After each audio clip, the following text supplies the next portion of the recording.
I am that. Talks with Sri Nisargadatta Maharaj. A compilation by Sri Maurice Frydman. 31.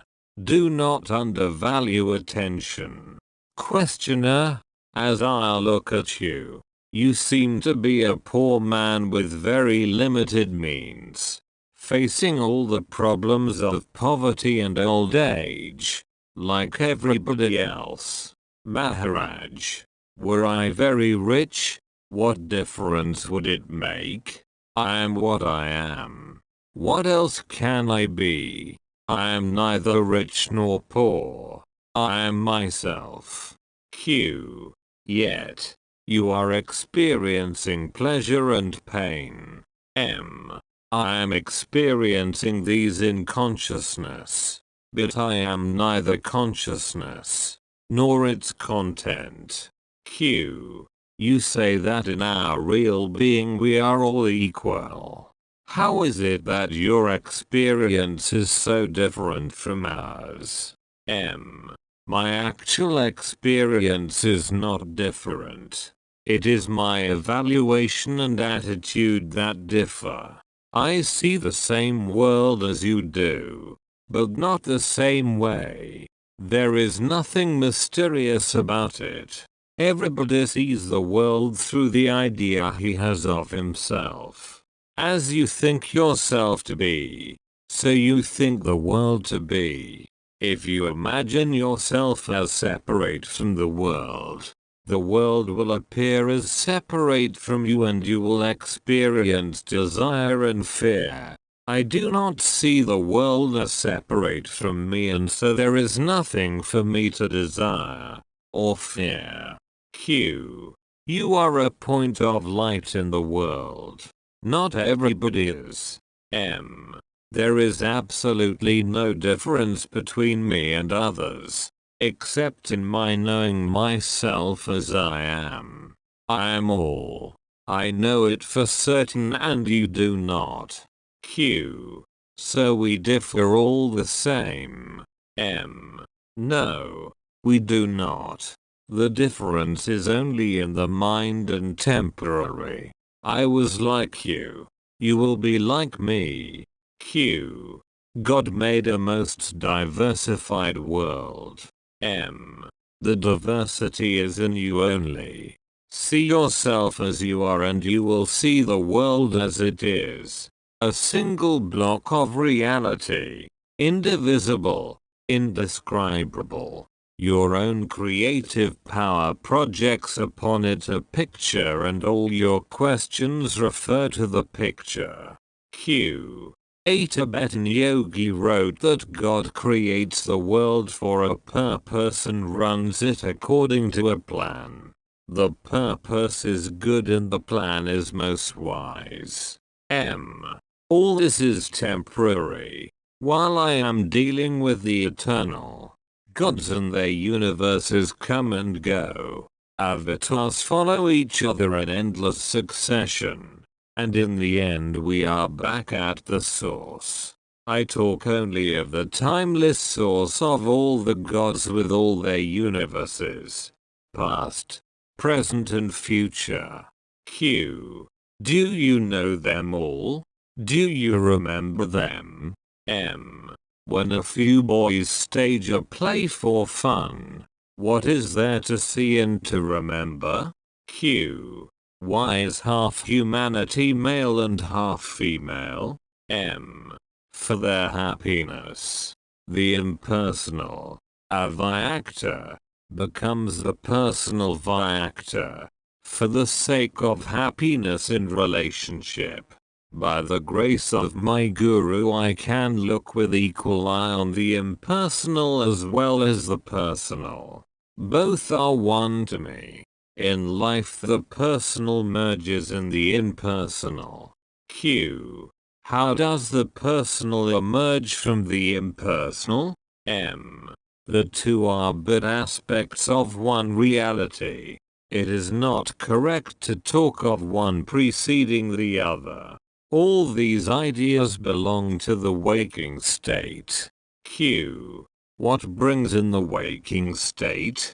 At the root of all creation lies desire. Desire and imagination foster and reinforce each other. The fourth state, Turiya, is a state of pure witnessing, detached awareness, passionless and wordless. It is like space, unaffected by whatever it contains. Bodily and mental troubles do not reach it, they are outside. There. While the witness is always here. Q. What is real? The subjective or the objective? I am inclined to believe that the objective universe is the real one and my subjective psyche is changeful and transient. You seem to claim reality for your inner, subjective states and deny all reality to the concrete, external world. Both the subjective and the objective are changeful and transient. There is nothing real about them. Find the permanent in the fleeting, the one constant factor in every experience. Q. What is this constant factor? My giving it various names and pointing it out in many ways will not help you much, unless you have the capacity to see. A dim-sighted man will not see the parrot on the branch of a tree, however much you may prompt him to look. At best he will see your pointed finger. First purify your vision. Learn to see instead of staring, and you will perceive the parrot. Also you must be eager to see. You need both clarity and earnestness for self-knowledge. You need maturity of heart and mind, which comes through earnest application in daily life of whatever little you have understood. There is no such thing as compromise in yoga. If you want to sin, sin wholeheartedly and openly. Sins too have their lessons to teach the earnest sinner. As virtues, the earnest sin. It is the mixing up the two that is so disastrous. Nothing can block you so effectively as compromise, for it shows lack of earnestness, without which nothing can be done. Q. I approve of austerity, but in practice I am all for luxury. The habit of chasing pleasure and shunning pain is so ingrained in me that all my good intentions, quite alive on the level of theory, find no roots in my day-to-day life. To tell me that I am not honest does not help me, for I just do not know how to make myself honest. You are neither honest nor dishonest. Giving names to mental states is good only for expressing your approval or disapproval. The problem is not yours. It is your mind's only. Begin by disassociating yourself from your mind. Resolutely remind yourself that you are not the mind and that its problems are not yours. Q. I may go on telling myself, I am not the mind. I am not concerned with its problems. But the mind remains and its problems remain just as they were. Now, please do not tell me that it is because I am not earnest enough and I should be more earnest. I know it and admit it and only ask you, how is it done? At least you are asking. Good enough. For a start, go on pondering, wondering, being anxious to find a way. Be conscious of yourself. Watch your mind. Give it your full attention. Don't look for quick results. There may be none within your noticing. Unknown to you, your psyche will undergo a change. There will be more clarity in your thinking, charity in your feeling, purity in your behavior. You need not aim at these. You will witness the change all the same. 4. What you are now is the result of inattention, and what you become will be the fruit of attention. Q. Why should mere attention make all the difference? M. So far your life was dark and restless. Tamas and rajas. Attention, alertness, awareness, clarity, liveliness, vitality, are all manifestations of integrity, oneness with your true nature. Sattva. It is in the nature of sattva to reconcile and neutralize tamas and rajas and rebuild the personality in accordance with the true nature of the self. Sattva is the faithful servant of the self, ever attentive and obedient. Q. And I shall come to it through mere attention. M. Do not undervalue attention. It means interest and also love. To know, to do, to discover, or to create, you must give your heart to it, which means attention. All the blessings flow from it. Q. You advise us to concentrate on I am. Is this too a form of attention? M. What else? Give your undivided attention to the most important in your life, yourself.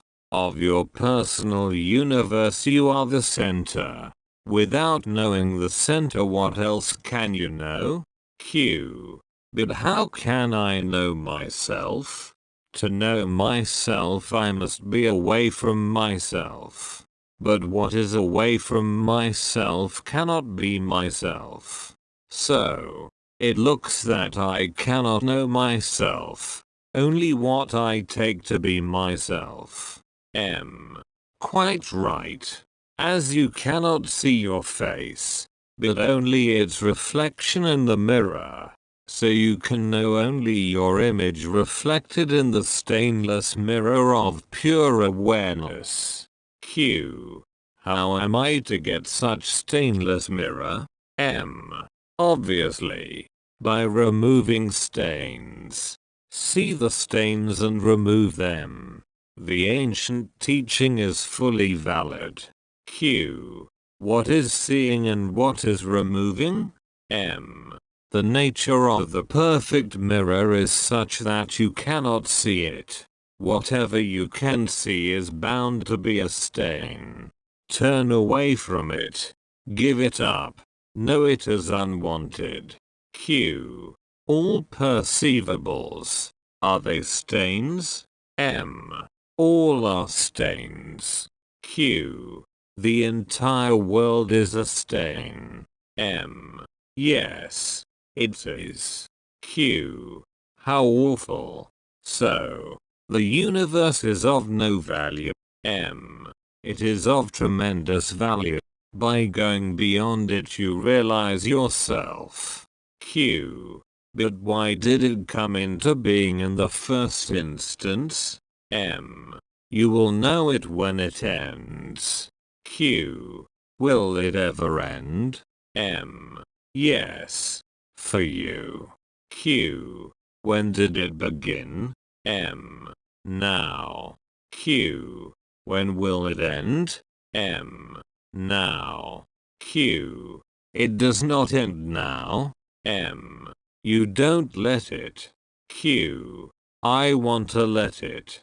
M. You don't. All your life is connected with it. Your past and future.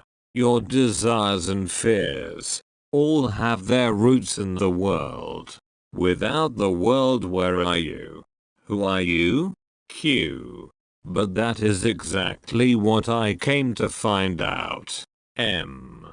And I am telling you exactly this. Find a foothold beyond and all will be clear and easy. 32. Life is the supreme guru. Questioner.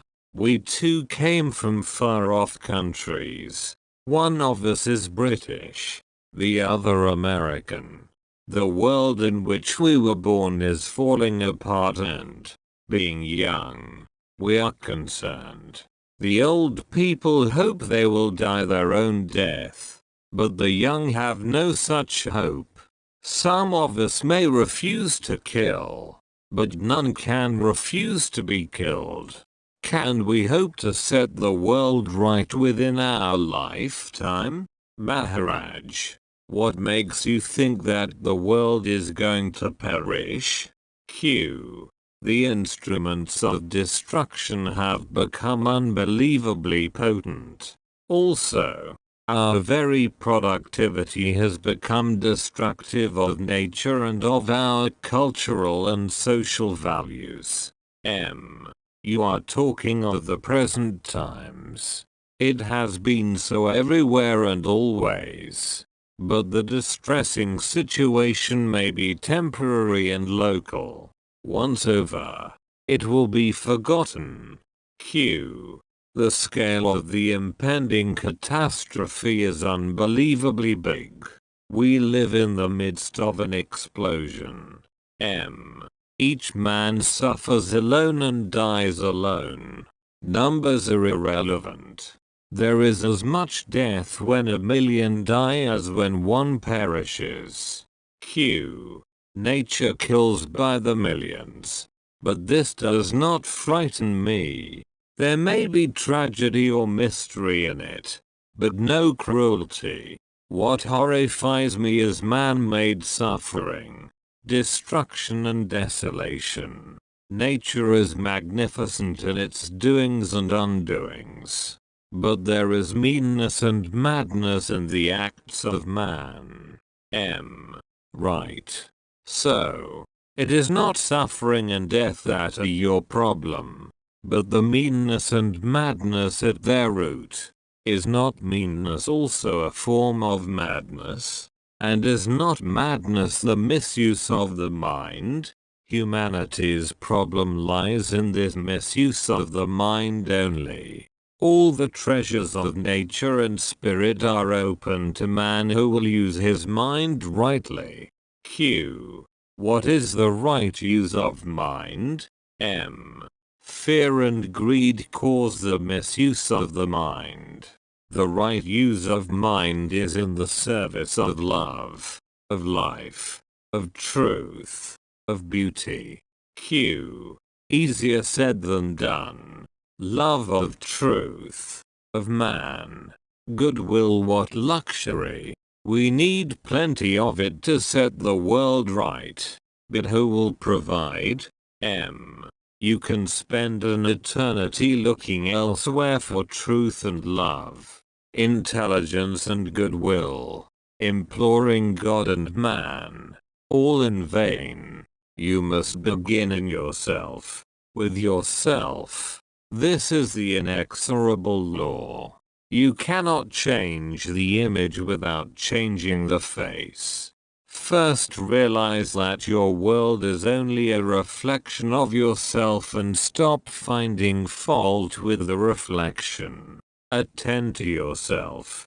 Set yourself right, mentally and emotionally. The physical will follow automatically. You talk so much of reforms, economic, social, political. Leave alone the reforms and mind the reformer. What kind of world can a man create who is stupid, greedy, heartless? Q. If we have to wait for a change of heart, we shall have to wait indefinitely. Yours is a counsel of perfection, which is also a counsel of despair. When all are perfect, the world will be perfect. What useless truism. M. I did not say it. I only said, you cannot change the world before changing yourself. I did not say, before changing everybody. It is neither necessary, nor possible to change others. But if you can change yourself, you will find that no other change is needed. To change the picture, you merely change the film. You do not attack the cinema screen. Q. How can you be so sure of yourself? How do you know that what you say is true? M. It is not of myself that I am sure. I am sure of you. All you need is to stop searching outside what can be found only within.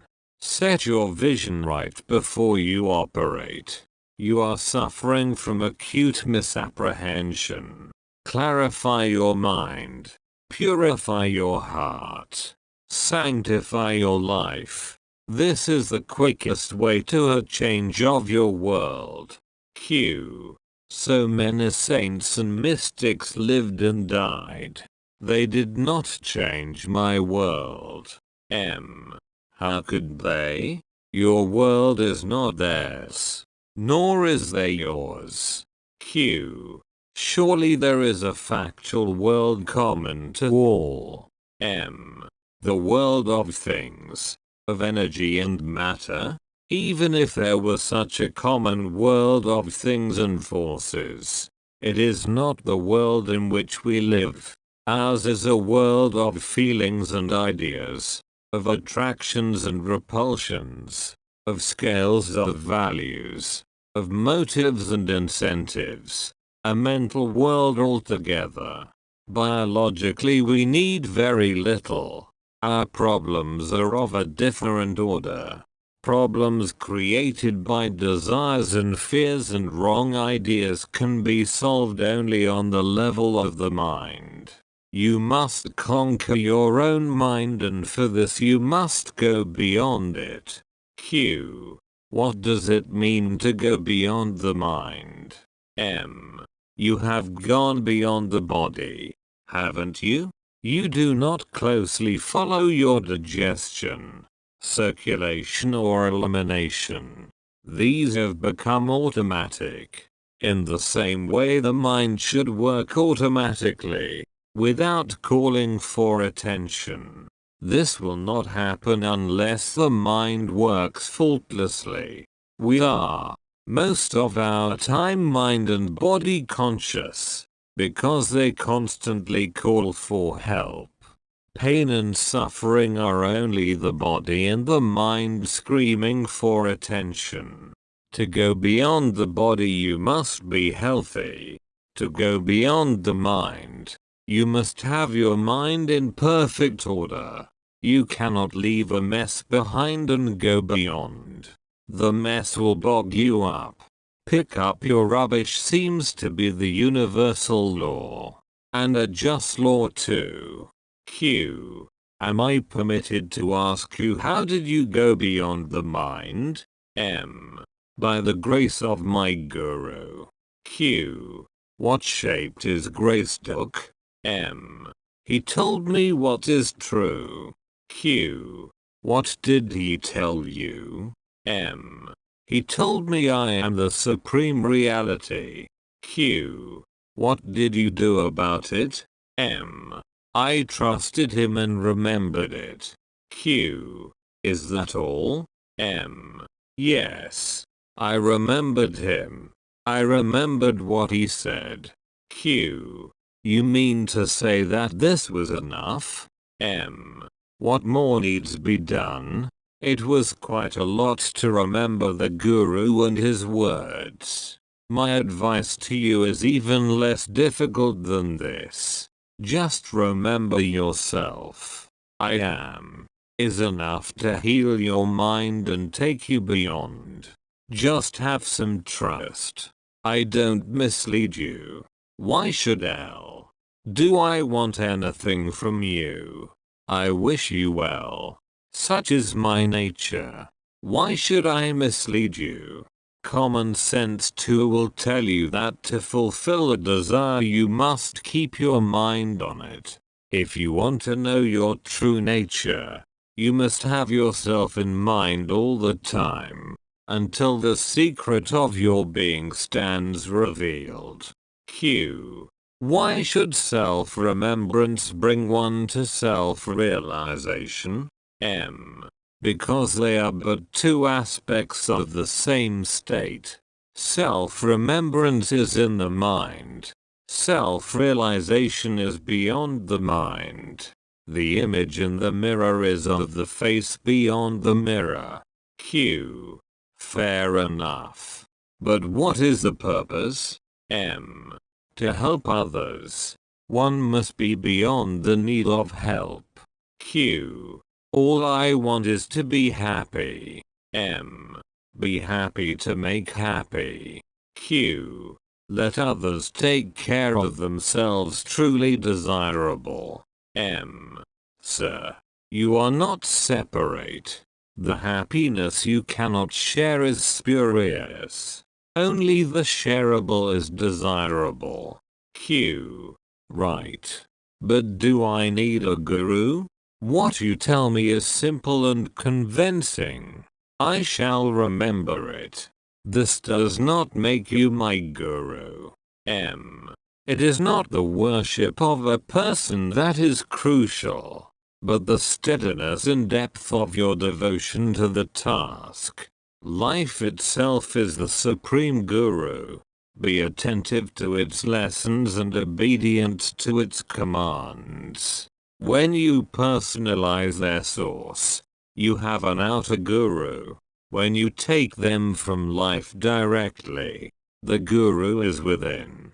Remember, wonder, ponder, live with it, love it, grow into it, grow with it, make it your own. The word of your guru, outer or inner. Put in all and you will get all. I was doing it. All my time I was giving to my guru and to what he told me. Q. I am a writer by profession. Can you give me some advice? For me specifically? M.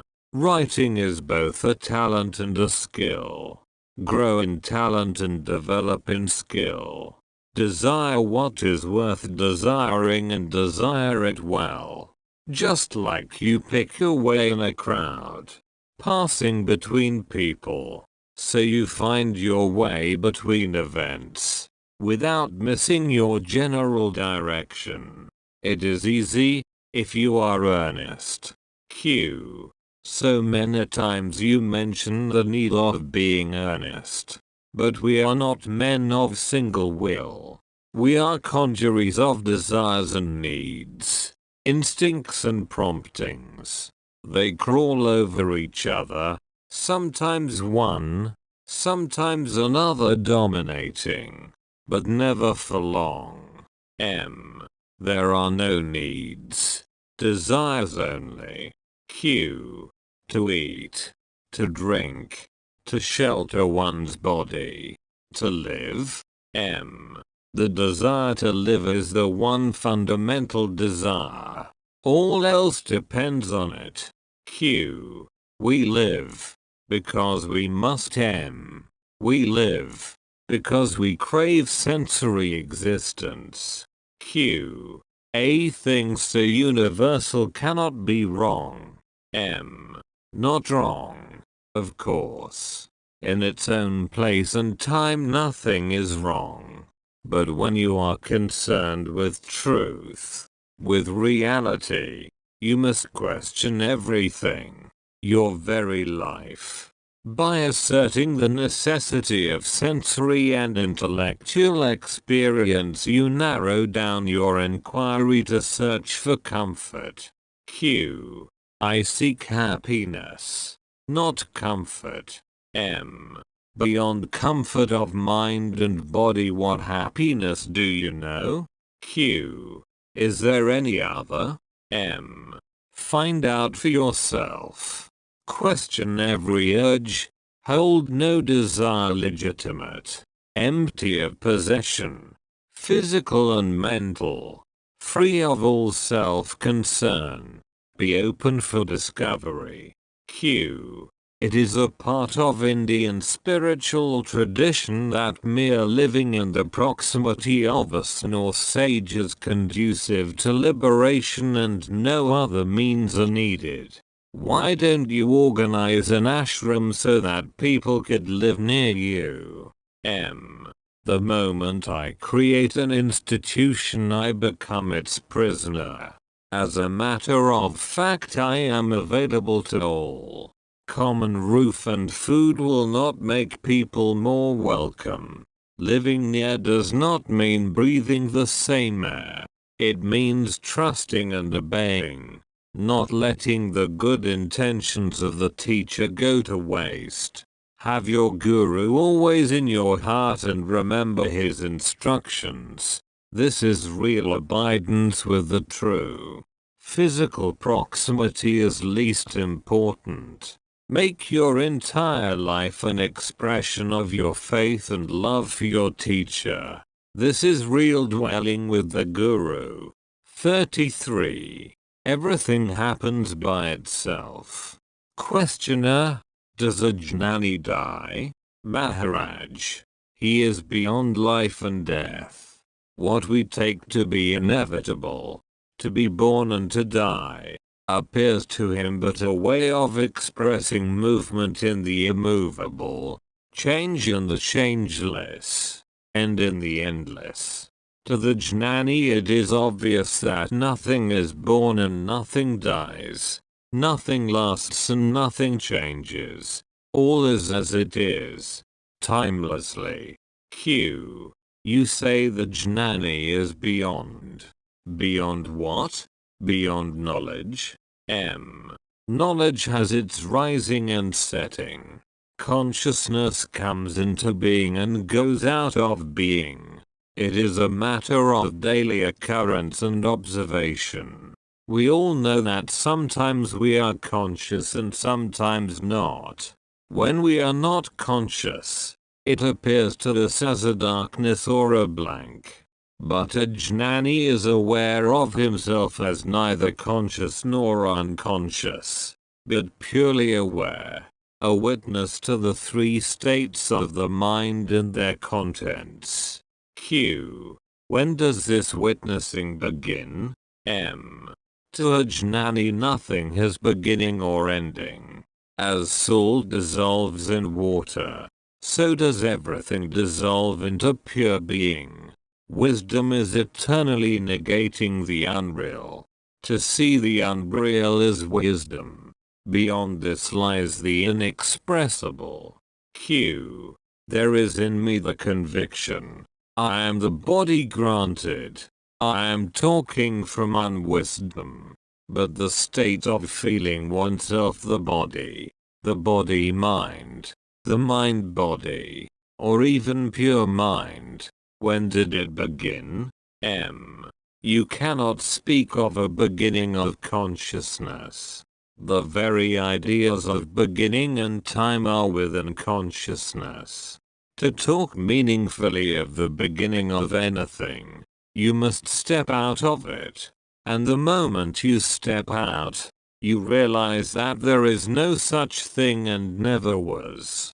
There is only reality, in which no thing has any being on its own. Like waves are inseparable from the ocean, so is all existence rooted in being. Q. The fact is that here and now I am asking you, when did the feeling I am the body arise? At my birth or this morning? M. Now. Q. But I remember having it yesterday too. M. The memory of yesterday is now only. Q. But surely I exist in time. I have a past and a future. M. That is how you imagine. Now. Q. There must have been a beginning. M. Now. Q. And what about ending? M. What has no beginning cannot end. Q. But I am conscious of my question. M. A false question cannot be answered. It can only be seen as false. Q. To me it is real. M. When did it appear real to you? Now. Q. Yes. It is quite real to me. Now. M. What is real about your question? It is a state of mind. No state of mind can be more real than the mind itself. Is the mind real? It is but a collection of states, each of them transitory. How can a succession of transitory states be considered real? Q. Like beads on a string. Events follow events. Forever. M. They are all strung on the basic idea. I am the body. But even this is a mental state and does not last. It comes and goes like all other states. The illusion of being the body-mind is there, only because it is not investigated. Non-investigation is the thread on which all the states of mind are strung. It is like darkness in a closed room. It is there, apparently. But when the room is opened, where does it go? It goes nowhere, because it was not there. All states of mind, all names and forms of existence are rooted in non-inquiry, non-investigation, in imagination and credulity. It is right to say I am, but to say I am this, I am that is a sign of not inquiring, not examining, of mental weakness or lethargy. Q. If all is light, how did darkness arise? How can there be darkness in the midst of light? M. There is no darkness in the midst of light. Self-forgetfulness is the darkness. When we are absorbed in other things, in the not-self, we forget the self. There is nothing unnatural about it. But, why forget the self through excess of attachment? Wisdom lies in never forgetting the self as the ever-present source of both the experiencer and his experience. Q. In my present state the I am the body idea comes spontaneously, while the I am pure being idea must be imposed on the mind as something true but not experienced. M. Yes. Sadhana. Practice consists in reminding oneself forcibly of one's pure beingness, of not being anything in particular, nor a sum of particulars, not even the totality of all particulars, which make up a universe. All exists in the mind. Even the body is an integration in the mind of a vast number of sensory perceptions. Each perception also a mental state. If you say, I am the body, show it. Q. Here it is. M. Only when you think of it. Both mind and body are intermittent states. The sum total of these flashes creates the illusion of existence. Inquire what is permanent in the transient, real in the unreal. This is sadhana. Q. The fact is that I am thinking of myself as the body. M. Think of yourself by all means. Only don't bring the idea of a body into the picture. There is only a stream of sensations, perceptions, memories and ideations. The body is an abstraction, created by our tendency to seek unity in diversity, which again is not wrong. Q. I am being told that to think I am the body is a blemish in the mind. M. Why talk like this? Such expressions create problems. The self is the source of all, and of all, the final destination. Nothing is external. Q. When the body idea becomes obsessive, is it not altogether wrong? M. There is nothing wrong in the idea of a body, nor even in the idea I am the body. But limiting oneself to one body only is a mistake. In reality, all existence, every form, is my own. Within my consciousness, I cannot tell what I am because words can describe only what I am not. I am. And because I am, all is. But I am beyond consciousness and, therefore, in consciousness I cannot say what I am. Yet, I am. The question who am I has no answer. No experience can answer it. For the self is beyond experience. Q. Still, the question who am I must be of some use. M. It has no answer in consciousness and, therefore, helps to go beyond consciousness. Q. Here I am, in the present moment. What is real in it, and what is not? Now, please don't tell me that my question is wrong. Questioning my questions leads me nowhere. M. Your question is not wrong. It is unnecessary. You said, here and now I am. Stop there. This is real. Don't turn a fact into a question. There lies your mistake. You are neither knowing nor not knowing. Neither mind nor matter. Don't attempt to describe yourself in terms of mind and matter. Q. Just now a boy came to you with a problem. You told him a few words and he went away. Did you help him? M. Of course. Q. How can you be so sure? M. To help is my nature. Q. How did you come to know it? M. No need to know.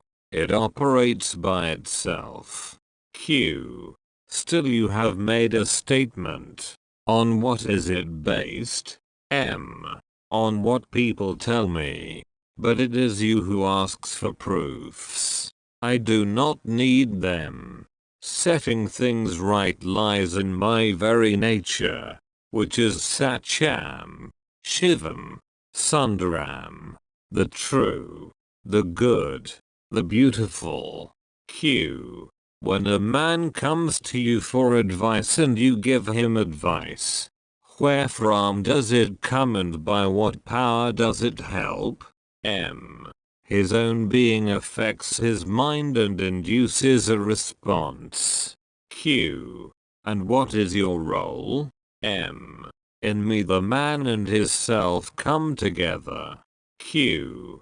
Why does not the self help the man without you? M. But I am the self. You imagine me as separate. Hence your question. There is no myself and his self. There is the self, the only self of all, misled by the diversity of names and shapes, minds and bodies. You imagine multiple selves. We both are the self, but you seem to be unconvinced. This talk of personal self and universal self is the learner stage. Go beyond. Don't be stuck in duality. Q. Let us come back to the man in need of help. He comes to you. M. If he comes, he is sure to get help. Because he was destined to get help, he came. There is nothing fanciful about it. I cannot help some and refuse others. All who come are helped. For such is the law. Only the shape help takes varies according to the need. Q. Why must he come here to get advice?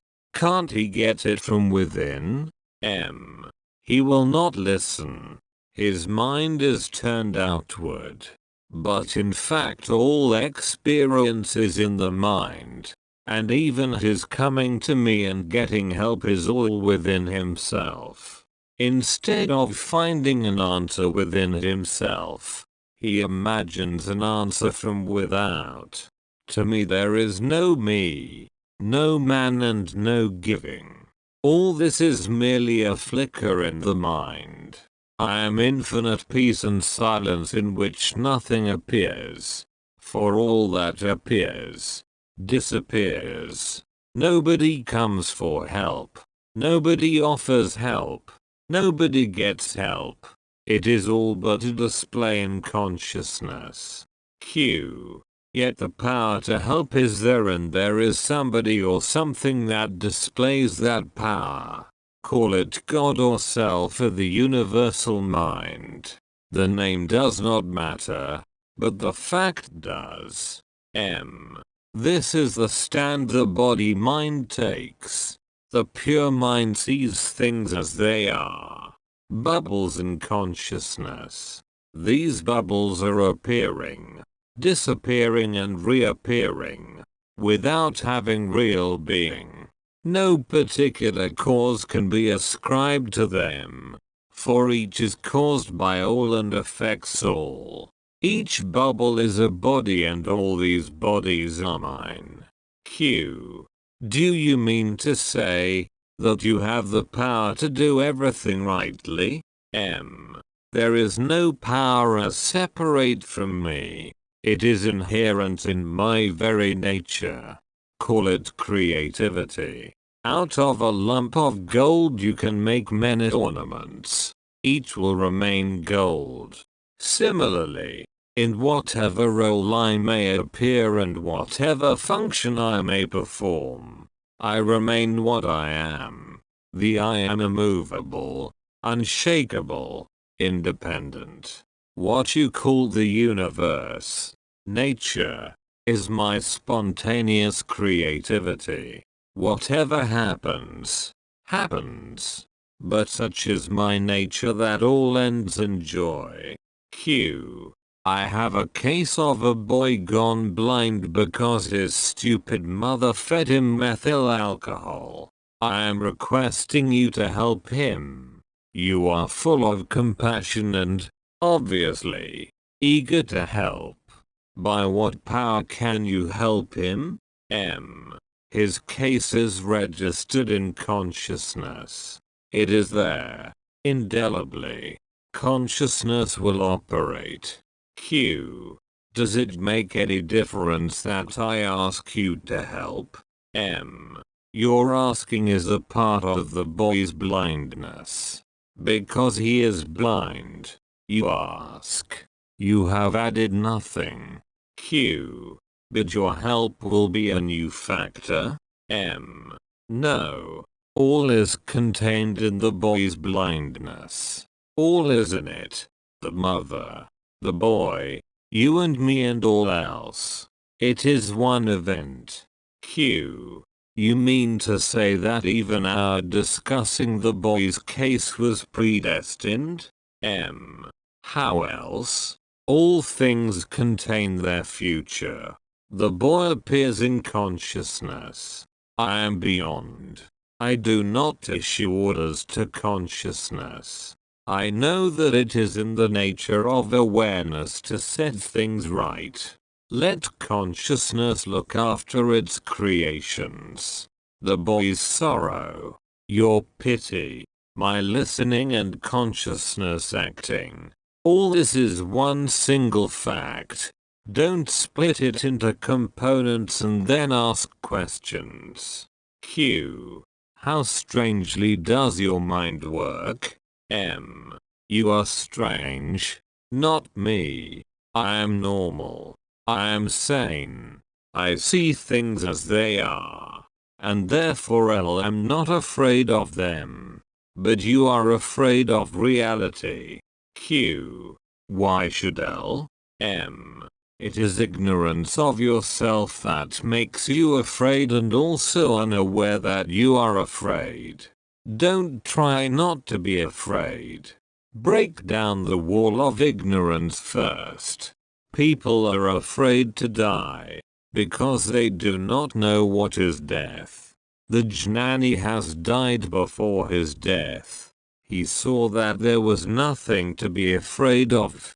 The moment you know your real being, you are afraid of nothing. Death gives freedom and power. To be free in the world, you must die to the world. Then the universe is your own. It becomes your body, an expression and a tool. The happiness of being absolutely free is beyond description. On the other hand, he who is afraid of freedom cannot die. Q.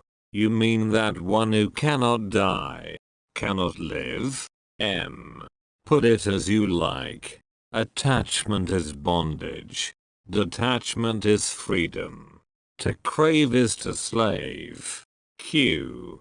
Does it follow that if you are saved, the world is saved? M. As a whole, the world does not need saving. Man makes mistakes and creates sorrow when it enters the field of awareness, the consciousness of a Jnani. It is set right. Such is his nature. Q. We can observe what may be called spiritual progress. A selfish man turns religious, controls himself, refines his thoughts and feelings, takes to spiritual practice, realizes his true being. Is such progress ruled by causality, or is it accidental? M. From my point of view, everything happens by itself, quite spontaneously. But man imagines that he works for an incentive, towards a goal. He has always a reward in mind and strives for it. Q. A crude, unevolved man will not work without a reward. Is it not right to offer him incentives? M. He will create for himself incentives anyhow. He does not know that to grow is in the nature of consciousness. He will progress from motive to motive and will chase gurus for the fulfillment of his desires. When by the laws of his being he finds the way of return, nivritti, he abandons all motives, for his interest in the world is over. He wants nothing, neither from others nor from himself. He dies to all and becomes the all. To want nothing and do nothing, that is true creation. To watch the universe emerging and subsiding in one's heart is a wonder. Q. The great obstacle to inner effort is boredom. The disciple gets bored. M. Inertia and restlessness, tamas and rajas, work together and keep clarity and harmony sattva down. Tamas and rajas must be conquered before sattva can appear. It will all come in due course, quite spontaneously. Q. Is there no need of effort then? M. When effort is needed, effort will appear. When effortlessness becomes essential, it will assert itself. You need not push life about. Just flow with it and give yourself completely to the task of the present moment, which is the dying now to the now. For living is dying. Without death life cannot be. Get hold of the main thing, that the world and the self are one and perfect. Only your attitude is faulty and needs readjustment. This process or readjustment is what you call sadhana. You come to it by putting an end to indolence and using all your energy to clear the way for clarity and charity. But in reality, these all are signs of inevitable growth. Don't be afraid. Don't resist. Don't delay. Be what you are. There is nothing to be afraid of. Trust and try. Experiment honestly. Give your real being a chance to shape your life. You will not regret. 34. Mind is restlessness itself. Questioner: I am a Swede by birth. Now I am teaching Hatha Yoga in Mexico and in the States. Maharaj: where did you learn it? Q: I had a teacher in the States, an Indian Swami. M: what did it give you? Q: it gave me good health and a means of livelihood. M: good enough. Is it all you want? Q: I seek peace of mind. I got disgusted with all the cruel things done by the so-called Christians in the name of Christ. For some time I was without religion. Then I got attracted to yoga. M: what did you gain? Q: I studied the philosophy of yoga and it did help me. M: in what way did it help you? By what signs did you conclude that you have been helped? Q: good health is something quite tangible. M: no doubt it is very pleasant to feel fit. Is pleasure all you expected from yoga? Q: the joy of well-being is the reward of Hatha Yoga. But yoga in general yields more than that. It answers many questions. M: what do you mean by yoga? Q: the whole teaching of India. Evolution, reincarnation, karma and so on. M: alright. You got all the knowledge you wanted. But in what way are you benefited by it? Q: it gave me peace of mind. M: did it? Is your mind at peace? Is your search over? Q: no, not yet. M: naturally. There will be no end to it, because there is no such thing as peace of mind. Mind means disturbance. Restlessness itself is mind. Yoga is not an attribute of the mind, nor is it a state of mind.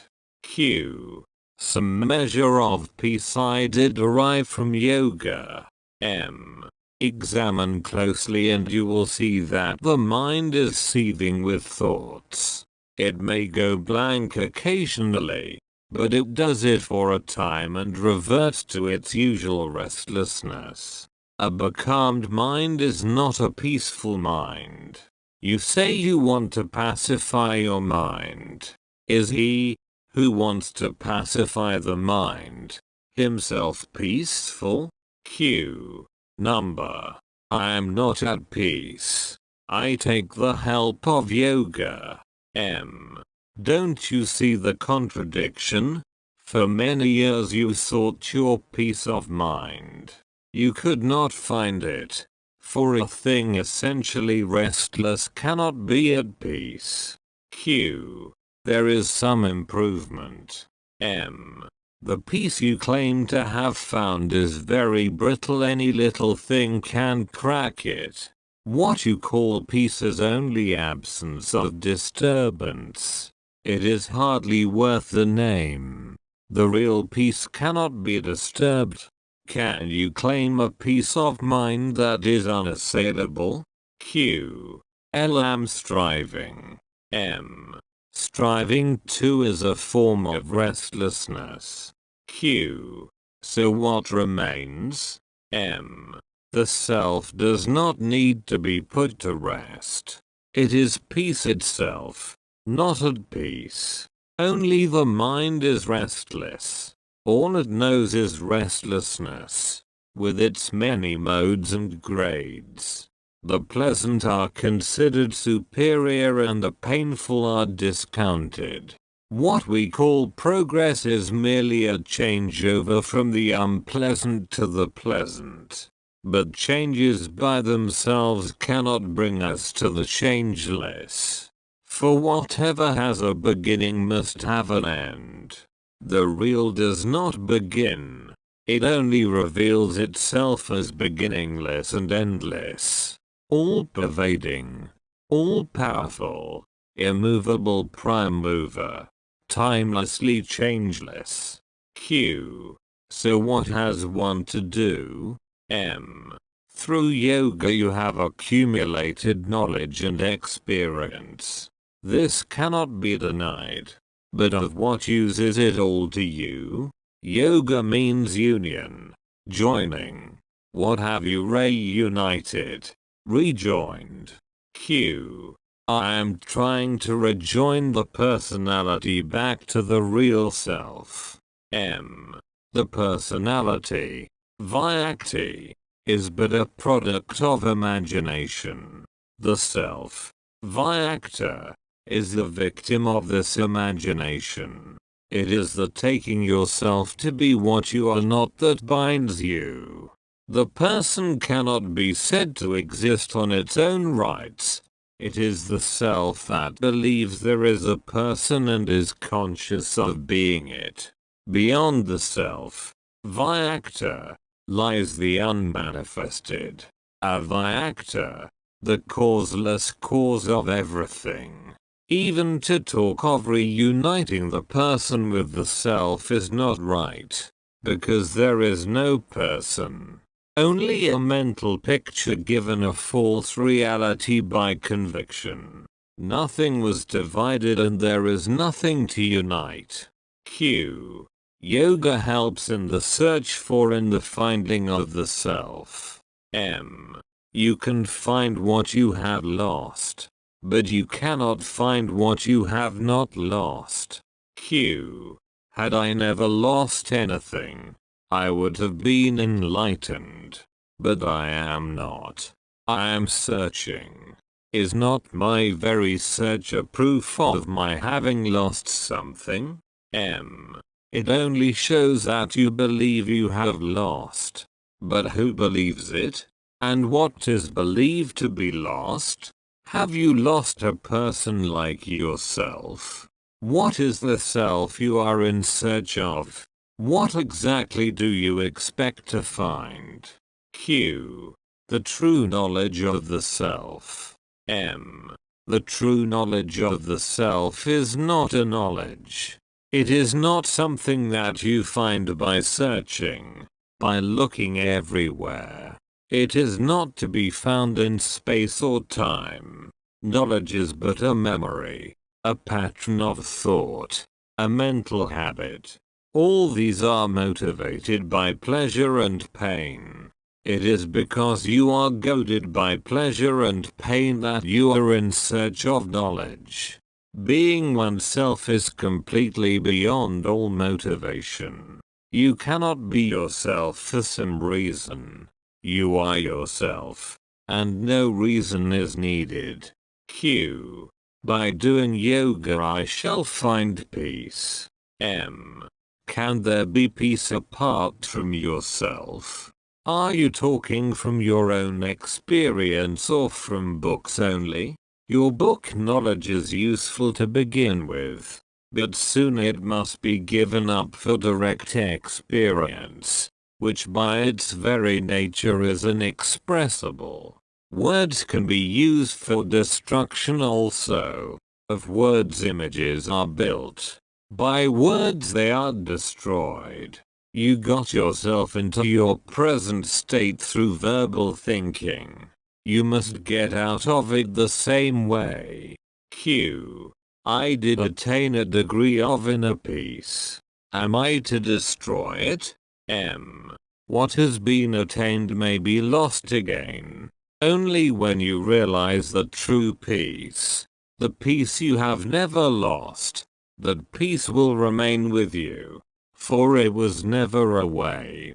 Instead of searching for what you do not have, Find out what is it that you have never lost.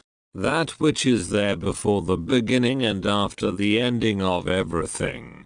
That to which there is no birth, nor death. That immovable state, which is not affected by the birth and death of a body or a mind. That state you must perceive. Q. What are the means to such perception? M. In life nothing can be had without overcoming obstacles. The obstacles to the clear perception of one's true being are desire for pleasure and fear of pain. It is the pleasure-pain motivation that stands in the way. The very freedom from all motivation. The state in which no desire arises is the natural state. Q. Such giving up of desires, does it need time? M. If you leave it to time, millions of years will be needed. Giving up desire after desire is a lengthy process with the end never in sight. Leave alone your desires and fears. Give your entire attention to the subject. To him who is behind the experience of desire and fear. Ask, who desires, let each desire bring you back to yourself. Q. The root of all desires and fears is the same. The longing for happiness. M. The happiness you can think of and long for, is mere physical or mental satisfaction. Such sensory or mental pleasure is not the real, the absolute happiness. Q. Even sensory and mental pleasures and the general sense of well-being which arises with physical and mental health, must have their roots in reality. M. They have their roots in imagination. A man who is given a stone and assured that it is a priceless diamond will be mightily pleased until he realizes his mistake. In the same way, pleasures lose their tang and pains their barb when the self is known. Both are seen as they are. Conditional responses, mere reactions, plain attractions and repulsions, based on memories or preconceptions. Usually pleasure and pain are experienced when expected. It is all a matter of acquired habits and convictions. Q. Well, pleasure may be imaginary, but pain is real. M. Pain and pleasure go always together. Freedom from one means freedom from both. If you do not care for pleasure, you will not be afraid of pain. But there is happiness which is neither, which is completely beyond. The happiness you know is describable and measurable. It is objective, so to say. But the objective cannot be your own. It would be a grievous mistake to identify yourself with something external. This churning up of levels leads nowhere. Reality is beyond the subjective and objective, beyond all levels, beyond every distinction. Most definitely it is not their origin, source or root. These come from ignorance of reality, not from reality itself, which is indescribable, beyond being and not being. Q. Many teachers have I followed and studied many doctrines, yet none gave me what I wanted. M. The desire to find the self will be surely fulfilled, provided you want nothing else. But you must be honest with yourself and really want nothing else. If in the meantime you want many other things and are engaged in their pursuit, your main purpose may be delayed until you grow wiser and cease being torn between contradictory urges. Go within, without swerving. without ever looking outward. Q. But my desires and fears are still there. M. Where are they but in your memory? Realize that their root is in expectation born of memory, and they will cease to obsess you. Q. I have understood very well that social service is an endless task, because improvement and decay, progress and regress, go side by side. We can see it on all sides and on every level. What remains? M. Whatever work you have undertaken, complete it. Do not take up new tasks unless it is called for by a concrete situation of suffering and relief from suffering. Find yourself first, and endless blessings will follow. Nothing profits the world as much as the abandoning of profits. A man who no longer thinks in terms of loss and gain is the truly non-violent man, for he is beyond all conflict. Q. Yes, I was always attracted by the idea of ahimsa, non-violence. M. Primarily, ahimsa means what it says. Don't hurt. It is not doing good that comes first, but ceasing to hurt, not adding to suffering. Pleasing others is not ahimsa. Q. I am not talking of pleasing, but I am all for helping others. M. The only help worth giving is freeing from the need for further help. Repeated help is no help at all. Do not talk of helping another, unless you can put him beyond all need of help. Q. How does one go beyond the need of help? And can one help another to do so? M. When you have understood that all existence, in separation and limitation, is painful, and when you are willing and able to live integrally, in oneness with all life, as pure being, you have gone beyond all need of help. You can help another by precept and example and, above all, by your being. You cannot give what you do not have, and you don't have what you are not. You can only give what you are, and of that you can give limitlessly. Q. But, is it true that all existence is painful? M. What else can be the cause of this universal search for pleasure? Does a happy man seek happiness? How restless people are. How constantly on the move. It is because they are in pain that they seek relief in pleasure. All the happiness they can imagine is in the assurance of repeated pleasure. Q. If what I am, as I am, the person I take myself to be, cannot be happy, then what am I to do? M. You can only cease to be, as you seem to be now. There is nothing cruel in what I say. To wake up a man from a nightmare is compassion. You came here because you are in pain, and all I say is, wake up, know yourself, be yourself. The end of pain lies not in pleasure.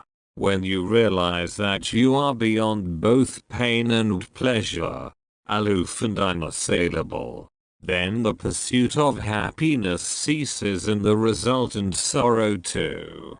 For pain aims at pleasure and pleasure ends in pain, relentlessly. Q.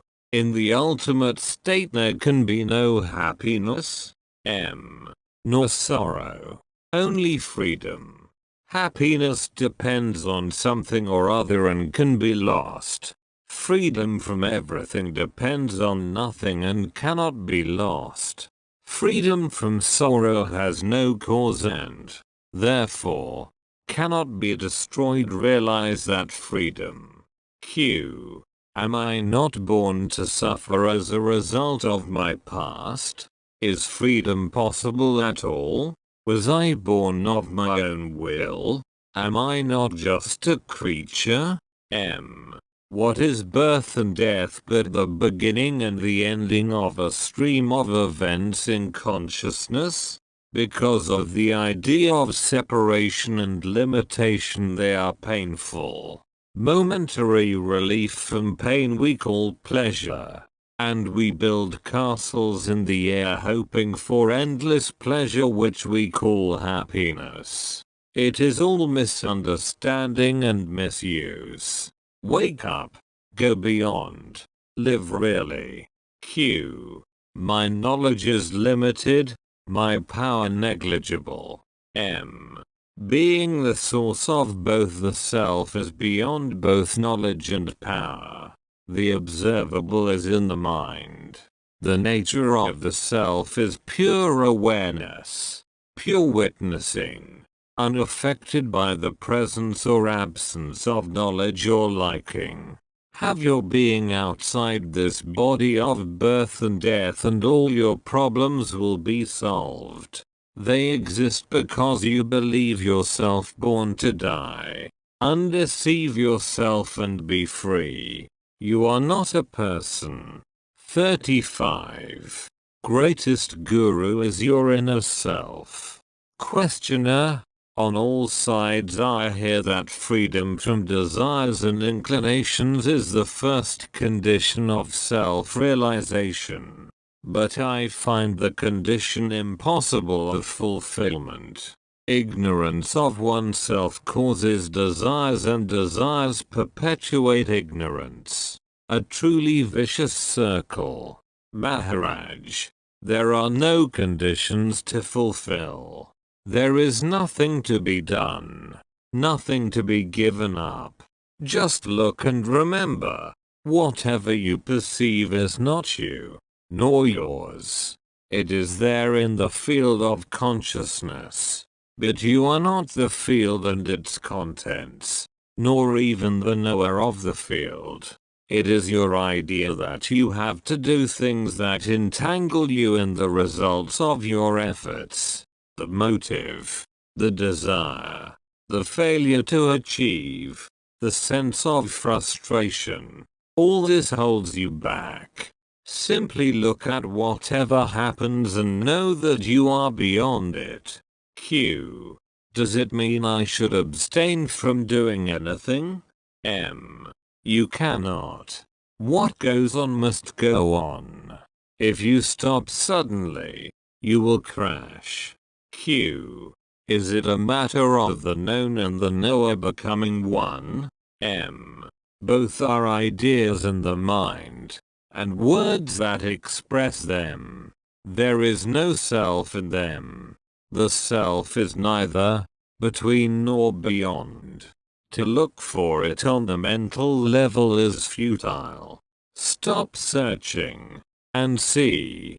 It is here and now. It is that I am you know so well. All you need to do is to cease taking yourself to be within the field of consciousness. Unless you have already considered these matters carefully, listening to me once will not do. Forget your past experiences and achievements. Stand naked, exposed to the winds and rains of life, and you will have a chance. Q. Has devotion, bhakti, any place in your teaching? M. When you are not well, you go to a physician who tells you what is wrong and what is the remedy. If you have confidence in him, it makes things simple. You take the medicine, follow the diet restrictions and get well.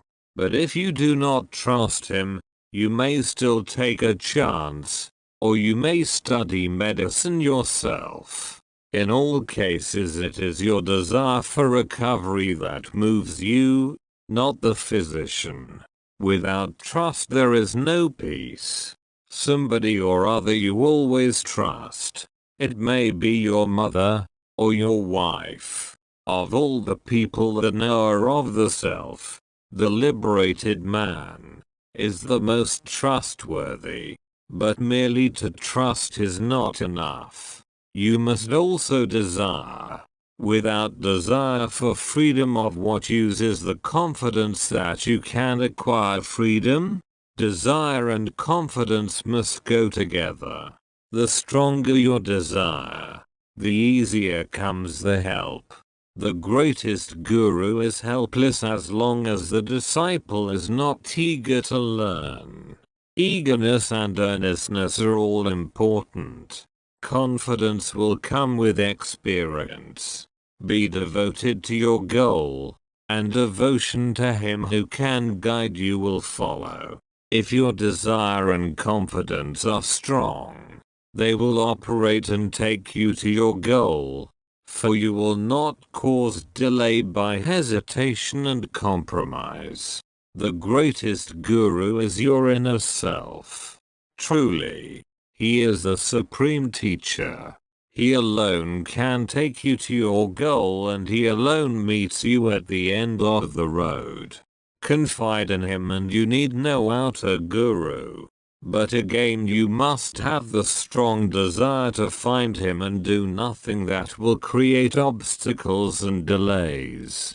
And do not waste energy and time on regrets. Learn from your mistakes and do not repeat them. Q. If you do not mind my asking a personal question? M. Yes. Go ahead. Q. I see you sitting on an antelope skin. How does it tally with non-violence? M. All my working life I was a cigarette maker, helping people to spoil their health. And in front of my door the municipality has put up a public lavatory, spoiling my health. In this violent world, how can one keep away from violence of some kind or other? Q.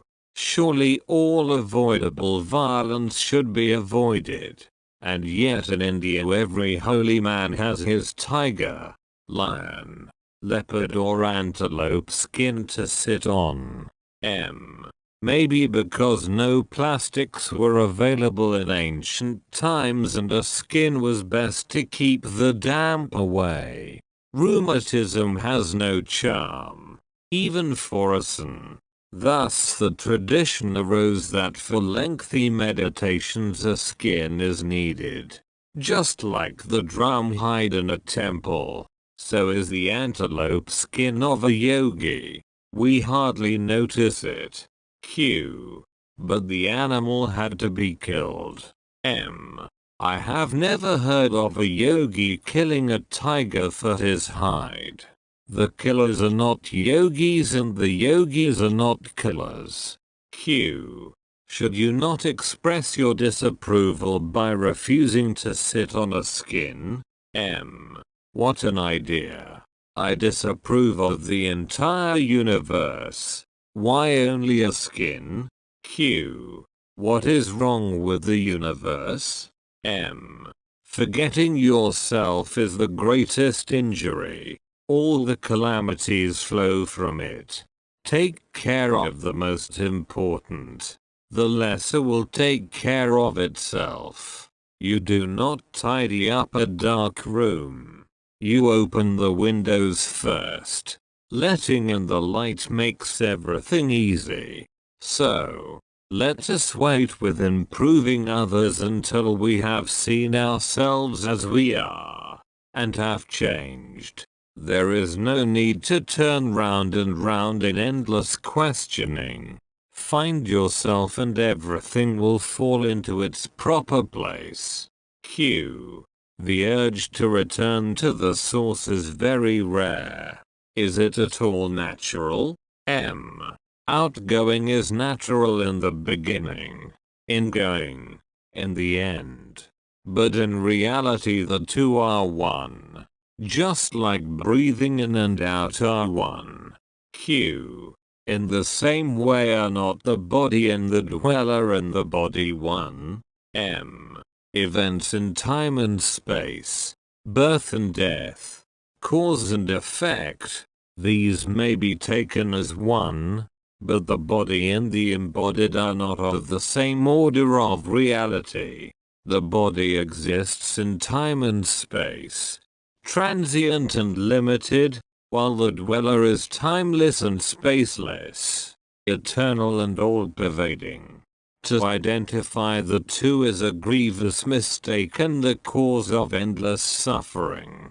You can speak of the mind and body as one, but the body-mind is not the underlying reality. Whoever he may be, the dweller is in control of the body and, therefore, responsible for it. There is a universal power which is in control and is responsible. And so, I can do as I like and put the blame on some universal power? How easy. Yes. Very easy. Just realize the one mover behind all that moves and leave all to him.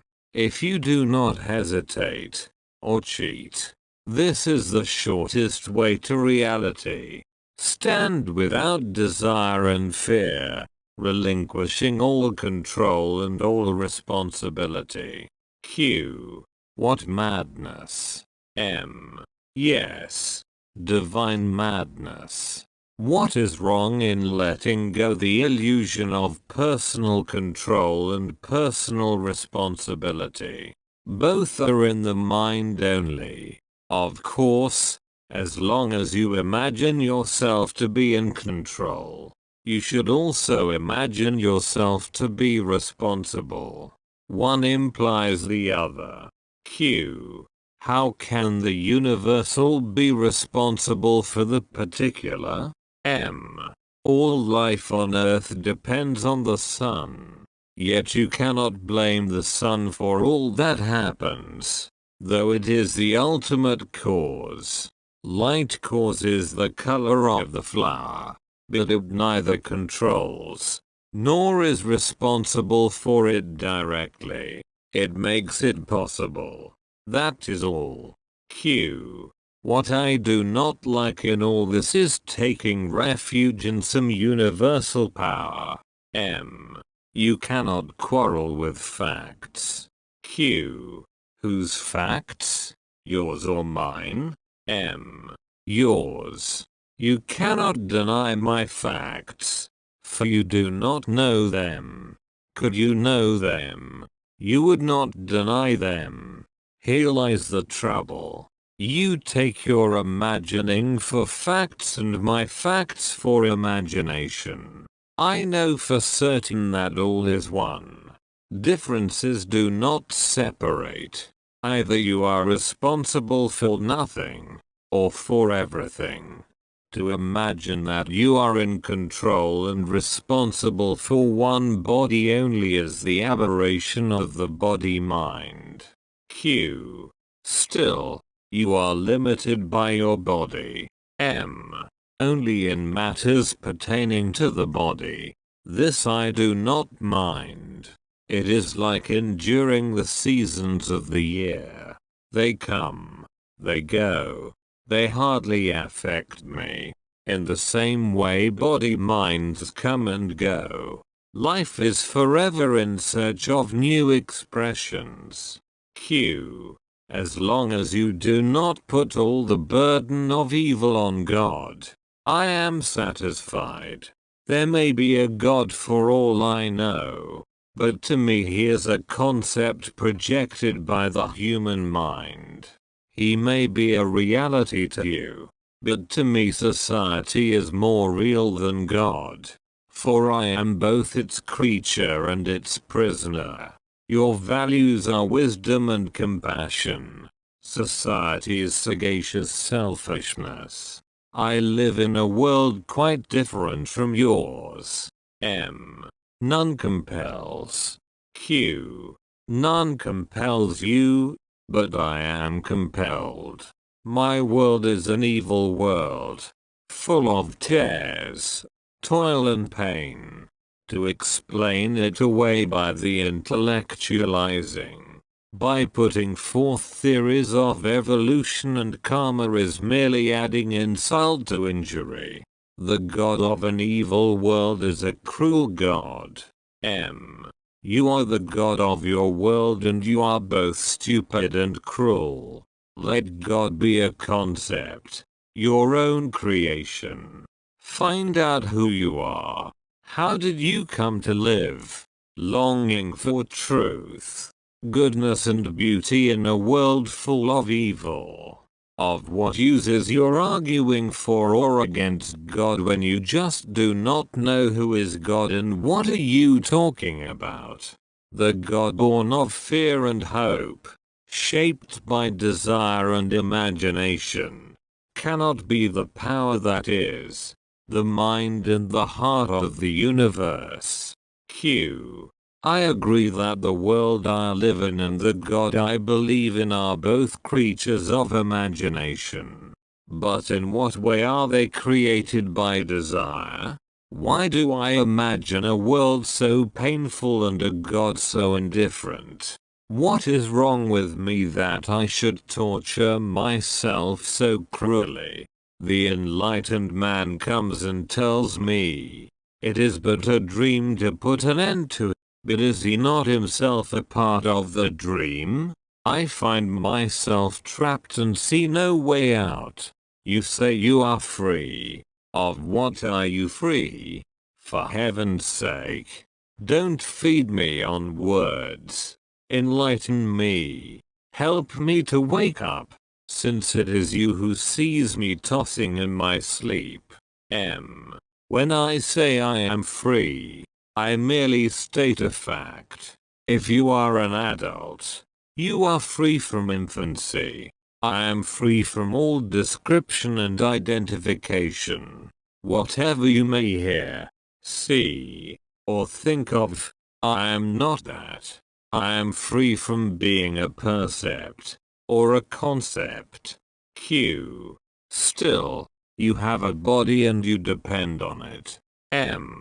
Again you assume that your point of view is the only correct one. I repeat, I was not, am not, shall not be a body. To me this is a fact. I too was under the illusion of having been born. But my guru made me see that birth and death are mere ideas. Birth is merely the idea. I have a body. And death. I have lost my body. Now, when I know I am not a body, the body may be there or may not. What difference does it make? The body-mind is like a room. It is there, but I need not live in it all the time. Yet, there is a body and you do take care of it. The power that created the body takes care of it. We are jumping from level to level all the time. There are two levels to consider. The physical, of facts, and mental, of ideas. I am beyond both. Neither your facts, nor ideas are mine. What I see is beyond. Cross over to my side and see with me. What I want to say is very simple. As long as I believe I am the body, I must not say, God will look after my body. God will not. He will let it starve, sicken and die. What else do you expect from a mere body? Why are you so anxious about it? Because you think you are the body. You want it indestructible. You can extend its life considerably by appropriate practices. But for what ultimate good? It is better to live long and healthy. It gives us a chance to avoid the mistakes of childhood and youth, the frustrations of adulthood, the miseries and imbecility of old age. By all means live long. But you are not the master. Can you decide the days of your birth and death? We are not speaking the same language. Yours is a make-believe talk. All hangs on suppositions and assumptions. You speak with assurance about things you are not sure of. Q. Therefore, I am here. M. You are not yet here. I am here. Come in. But you don't. You want me to live your life. Feel your way. Use your language. I cannot, and it will not help you. You must come to me. Words are of the mind and the mind obscures and distorts. Hence the absolute need to go beyond words and move over to my side. Q. Take me over. M. I am doing it. But you resist. You give reality to concepts, while concepts are distortions of reality. Abandon all conceptualization and stay silent and attentive. Be earnest about it and all will be well with you. 36. Killing hurts the killer, not the killed. Questioner. 8,000 years ago a man lived and died. His identity, Antikarana, reappeared in a new body. Why does he not remember his previous life? And if he does, can the memory be brought into the conscious? Maharaj, how do you know that the same person reappeared in the new body? A new body may mean a new person altogether. Q. Imagine a pot of ghee Indian clarified butter. When the pot breaks, the ghee remains and can be transferred to another pot. The old pot had its own scent, the new, its own. The ghee will carry the scents from pot to pot. In the same way the personal identity is transferred from body to body. M. It is all right. When there is the body, its peculiarities affect the person. Without the body we have the pure identity in the sense of I am. But when you are reborn in a new body, where is the world formerly experienced? Q. Every body experiences its own world. M. In the present body, the old body, is it merely an idea? Or is it a memory? Q. An idea. Of course. How can a brain remember what it has not experienced? M. You have answered your own question. Why play with ideas? Be content with what you are sure of, and the only thing you can be sure of is I am. Stay with it, and reject everything else. This is yoga. Q. I can reject only verbally. At best I remember to repeat the formula. This is not me. This is not mine. I am beyond all this. M. Good enough. First verbally, then mentally and emotionally, then in action. Give attention to the reality within you and it will come to light. It is like churning the cream for butter. Do it correctly and assiduously and the result is sure to come. Q. How can the absolute be the result of a process? M. You are right. The relative cannot result in the absolute. But the relative can block the absolute.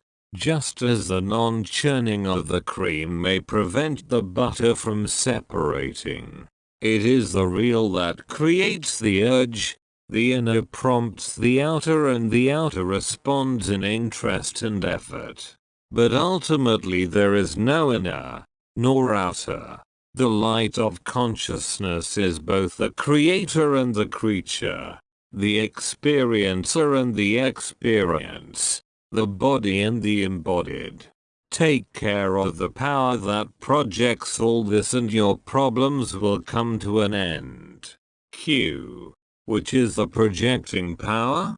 M. It is imagination prompted by desire. Q. I know all this, but have no power over it. M. This is another illusion of yours, born from craving for results. Q. What is wrong with purposeful action? M.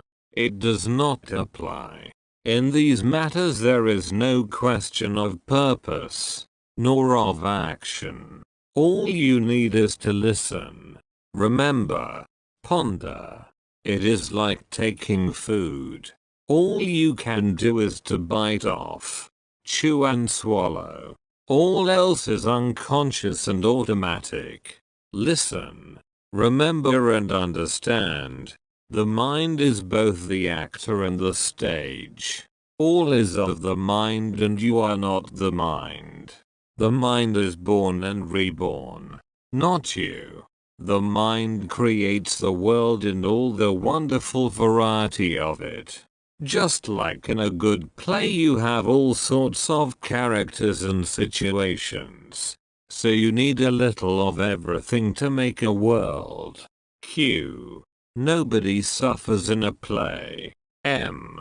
Unless one identifies himself with it. Don't identify yourself with the world and you will not suffer. Q. Others will. M. Then make your world perfect. By all means. If you believe in God, work with Him. If you do not, become one. Either see the world as a play or work at it with all your might. Or both. Q. What about the identifier of the dying man? What happens to it when he is dead? Do you agree that it continues in another body? M. It continues and yet it does not. All depends how you look at it. What is identity? After all, continuity in memory? Can you talk of identity without memory? Q. Yes, I can. The child may not know its parents, yet the hereditary characteristics will be there. M. Who identifies them? Somebody with a memory to register and compare. Don't you see that memory is the warp of your mental life? And identity is merely a pattern of events in time and space. Change the pattern and you have changed the man. Q. The pattern is significant and important. It has its own value. By saying that a woven design is merely colored threads you miss the most important, the beauty of it. Or by describing a book as paper with ink stains on it, you miss the meaning. Identity is valuable because it is the basis of individuality, that which makes us unique and irreplaceable.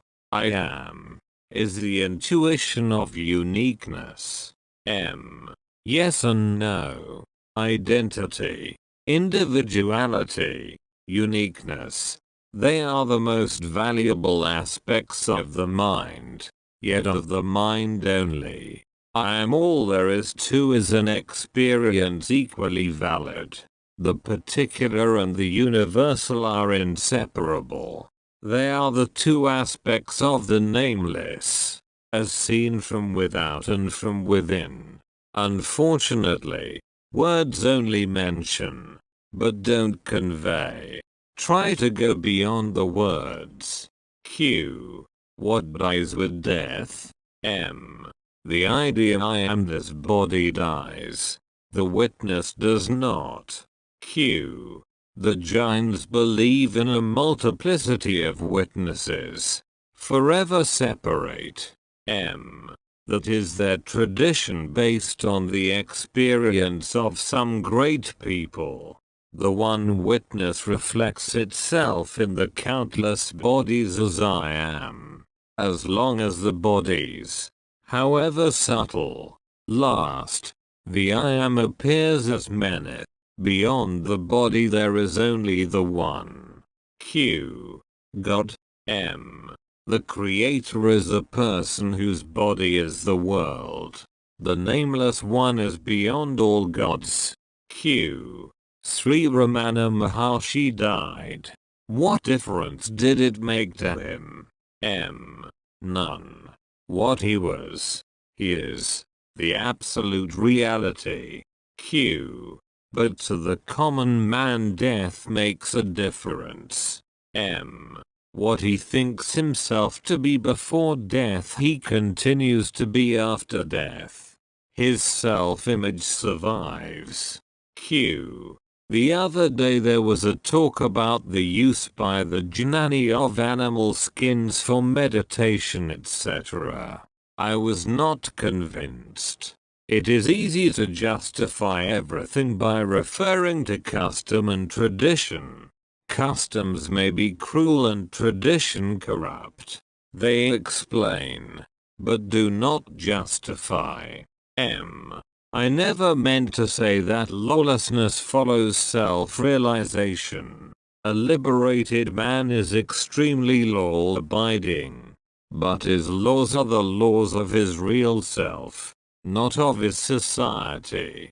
These he observes, or breaks according to circumstances and necessity, but he will never be fanciful and disorderly.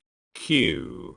What I cannot accept is justification by custom and habit. M. The difficulty lies in our differing points of view. You speak from the body minds. Mine is of the witness. The difference is basic. Q. Still, cruelty is cruelty. M. None compels you to be cruel. Q. Taking advantage of other people's cruelty is cruelty by proxy. M. If you look into living process closely, you will find cruelty everywhere. For life feeds on life. This is a fact, but it does not make you feel guilty of being alive. You began a life of cruelty by giving your mother endless trouble. To the last day of your life you will compete for food, clothing, shelter, holding on to your body, fighting for its needs, wanting it to be secure, in a world of insecurity and death. From the animal's point of view, being killed is not the worst form of dying, surely preferable to sickness and senile decay. The cruelty lies in the motive, not in the fact. Killing hurts the killer, not the killed. Q. Agreed. Then one must not accept the services of hunters and butchers. M. Who wants you to accept? Q. You accept. M. That is how you see me. How quickly you accuse, condemn, sentence and execute. Why begin with me and not with yourself? Q. A man like you should set an example. M. Are you ready to follow my example? I am dead to the world. I want nothing, not even to live. Be as I am. Do as I do. You are judging me by my clothes and food, while I only look at your motives.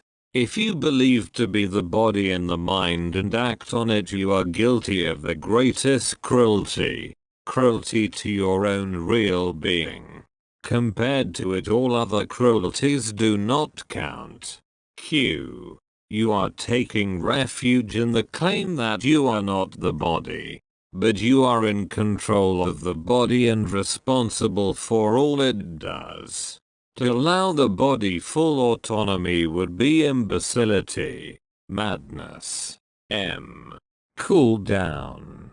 I am also against all killing of animals for flesh or fur. but I refuse to give it first place.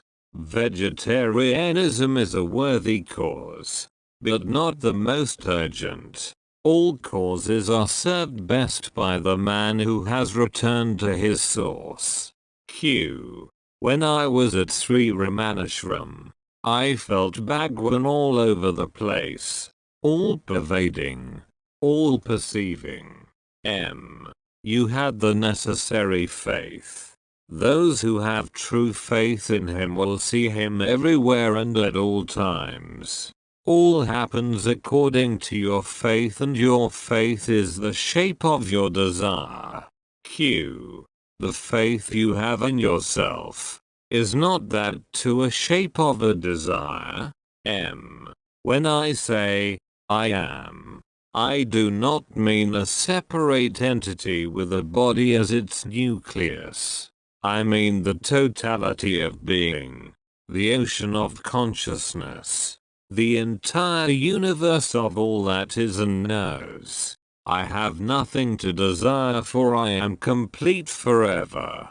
Q. Can you touch the inner life of other people? M. I am the people. Q. I do not mean identity of essence or substance, nor similarity of form. I mean the actual entering into the minds and hearts of others and participating in their personal experiences. Can you suffer and rejoice with me, or you only infer what I feel from observation and analogy? M. All beings are in me, but bringing down into the brain the content of another brain requires special training.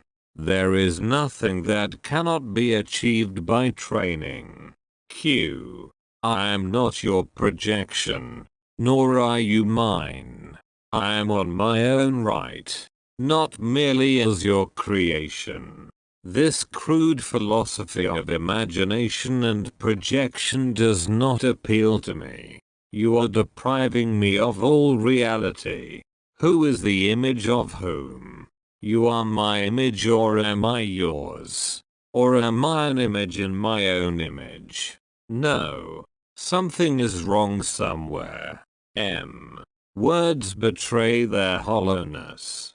The real cannot be described. It must be experienced. I cannot find better words for what I am now.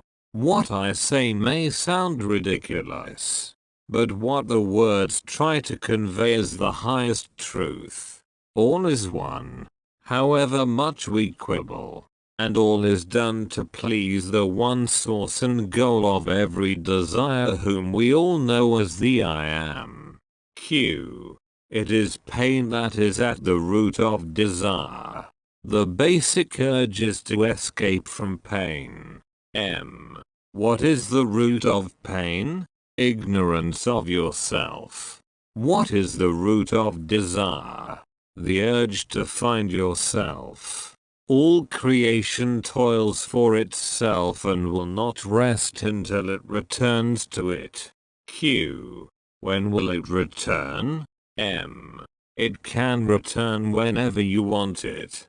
Q. And the world? M. You can take it with you. Q. Must I wait with helping the world until I reach perfection? M. By all means help the world. You will not help much, but the effort will make you grow. There is nothing wrong in trying to help the world. Q. Surely there were people, common people, who helped greatly. M. When the time comes for the world to be helped, some people are given the will, the wisdom and the power to cause great changes. 37. Beyond pain and pleasure there is bliss.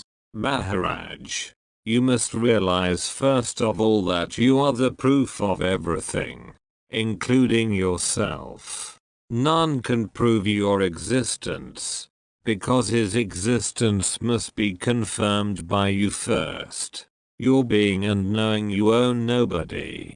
Remember, you are entirely on your own. You do not come from somewhere. You do not go anywhere. You are timeless being and awareness. Questioner, there is a basic difference between us. You know the real while I know only the workings of my mind. Therefore what you say is one thing. What I hear is another. What you say is true. What I understand is false. Though the words are the same, there is a gap between us. How to close the gap? Give up the idea of being what you think yourself to be and there will be no gap. By imagining yourself as separate you have created the gap. You need not cross it. Just don't create it. All is you and yours. There is nobody else. This is a fact. Q. How strange. The very same words which to you are true, to me are false. There is nobody else. How obviously untrue. Let them be true or untrue. Words don't matter. What matters is the idea you have of yourself, for it blocks you. Give it up. Q. From early childhood I was taught to think that I am limited to my name and shape. A mere statement to the contrary will not erase the mental groove. A regular brainwashing is needed, if at all it can be done. You call it brainwashing. I call it yoga, leveling up all the mental ruts. You must not be compelled to think the same thoughts again and again. Move on. Q. Easier said than done. Don't be childish. Easier to change than to suffer. Grow out of your childishness. That is all. Q. Such things are not done. They happen. Everything happens all the time, but you must be ready for it. Readiness is ripeness. You do not see the real because your mind is not ready for it. Q. If reality is my real nature, how can I ever be unready? Unready means afraid. You are afraid of what you are. Your destination is the whole. But you are afraid that you will lose your identity. This is childishness. Clinging to the toys, to your desires and fears, opinions and ideas. Give it all up and be ready for the real to assert itself. This self-assertion is best expressed in words. I am. Nothing else has being. Of this you are absolutely certain. Q. I am.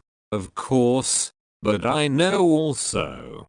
And I know that I am so and so, the owner of the body, in manifold relations with other owners. It is all memory carried over into the now. Q. I can be certain only of what is now. Past and future, memory and imagination. These are mental states, but they are all I know and they are now. You are telling me to abandon them. How does one abandon the now?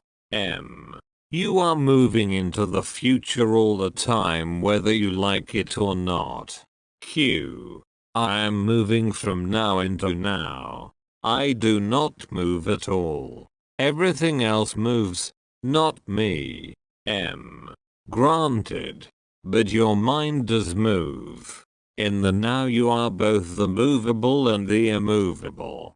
So far you took yourself to be the movable and overlooked the immovable. Turn your mind inside out. Overlook the movable and you will find yourself to be the ever-present. changeless reality, inexpressible, but solid like a rock. Q. If it is now, why am I not aware of it? M. Because you hold on to the idea that you are not aware of it. Let go the idea. Q. It does not make me aware. M. Wait. You want to be on both sides of the wall at the same time. You can, but you must remove the wall, or realize that the wall and both sides of it are one single space, to which no idea like here or there applies. Q. Similes prove nothing. My only complaint is this: why do I not see what you see? Why your words do not sound true in my mind? Let me know this much. All else can wait. You are wise and I am stupid. You see, I don't. Where and how shall I find my wisdom? M. If you know yourself to be stupid, you are not stupid at all. Q. Just as knowing myself sick does not make me well, so knowing myself foolish cannot make me wise. M. To know that you are ill, must you not be well initially? Q. Oh, no. I know by comparison. If I am blind from birth and you tell me that you know things without touching them, while I must touch to know, I am aware that I am blind without knowing what does it mean to see. Similarly, I know that I am lacking something when you assert things which I cannot grasp. You are telling me such wonderful things about myself. According to you I am eternal, omnipresent, omniscient, supremely happy, creator, preserver and destroyer of all there is, the source of all life, the heart of being, the Lord and the beloved of every creature. You equate me with the ultimate reality, the source and the goal of all existence. I just blink, for I know myself to be a tiny little bundle of desires and fears, a bubble of suffering, a transient flash of consciousness in an ocean of darkness. M. Before pain was, you were. After pain had gone, you remained. Pain is transient. You are not. Q. I am sorry, but I do not see what you see. From the day I was born till the day I die, pain and pleasure will weave the pattern of my life. Of being before birth and after death I know nothing. I neither accept nor deny you. I hear what you say, but I do not know it. M. Now you are conscious, are you not? Q. Please do not ask me about before and after. I just know only what is now. M. Good enough. You are conscious. Hold on to it. There are states when you are not conscious. Call it unconscious being. Q. Being unconscious? M. Consciousness and unconsciousness do not apply here. Existence is in consciousness. Essence is independent of consciousness. Q. It is void. Is it silence? M. Why elaborate? Being pervades and transcends consciousness.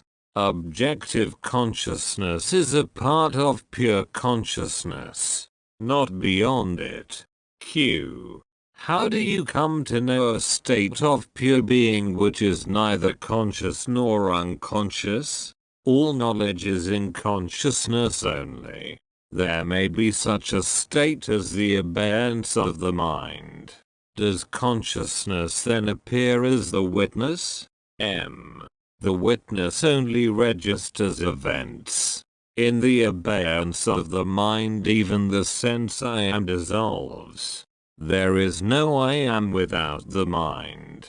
Q. Without the mind means without thoughts.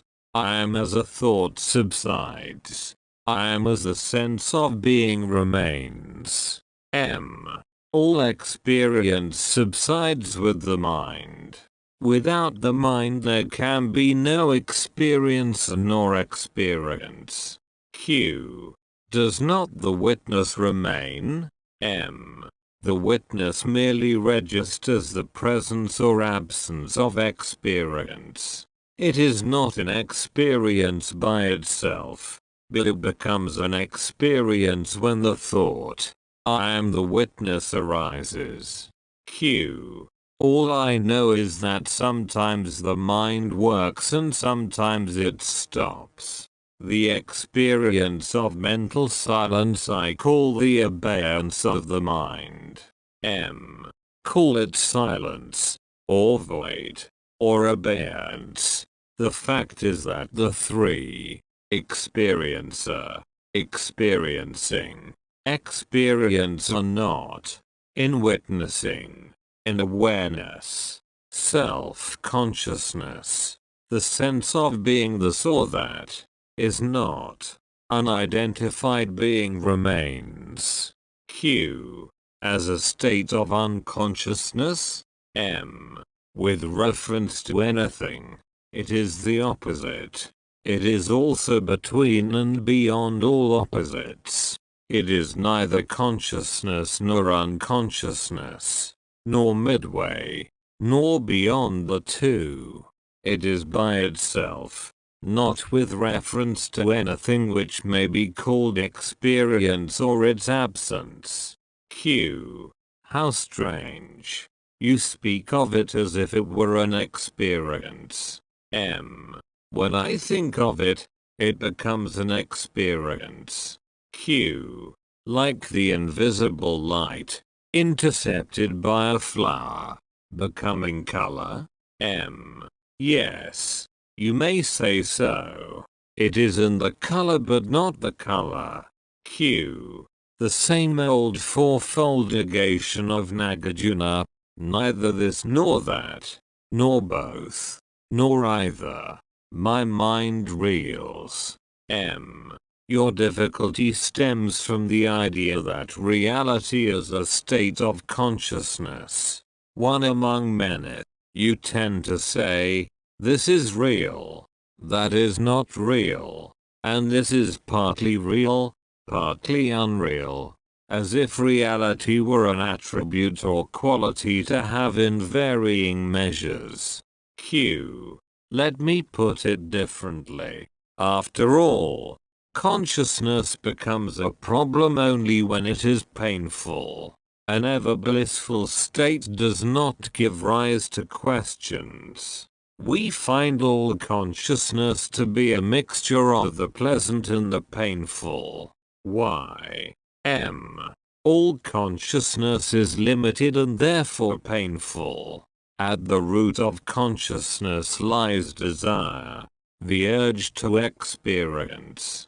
Q. Do you mean to say that without desire there can be no consciousness? And what is the advantage of being unconscious? If I have to forego pleasure for the freedom from pain, I better keep both. M. Beyond pain and pleasure there is bliss. Q.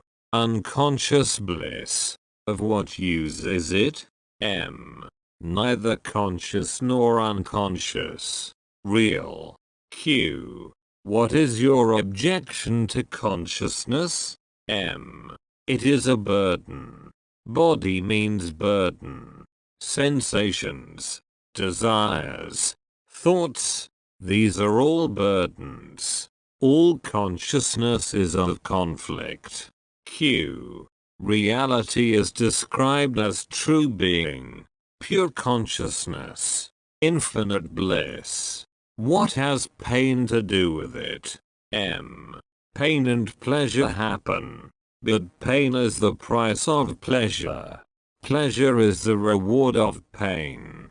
In life too you often please by hurting and hurt by pleasing. To know that pain and pleasure are one is peace. Q. All this is very interesting, no doubt. But my goal is more simple. I want more pleasure and less pain in life. What am I to do? M. As long as there is consciousness, there must be pleasure and pain. It is in the nature of the I am, of consciousness, to identify itself with the opposites. Q. Then of what use is all this to me? It does not satisfy. M. Who are you? Who is unsatisfied? Q. I am. The pain-pleasure man. M. Pain and pleasure are both ananda. Bliss. Here I am sitting in front of you and telling you, from my own immediate and unchanging experience, pain and pleasure are the crests and valleys of the waves in the ocean of bliss.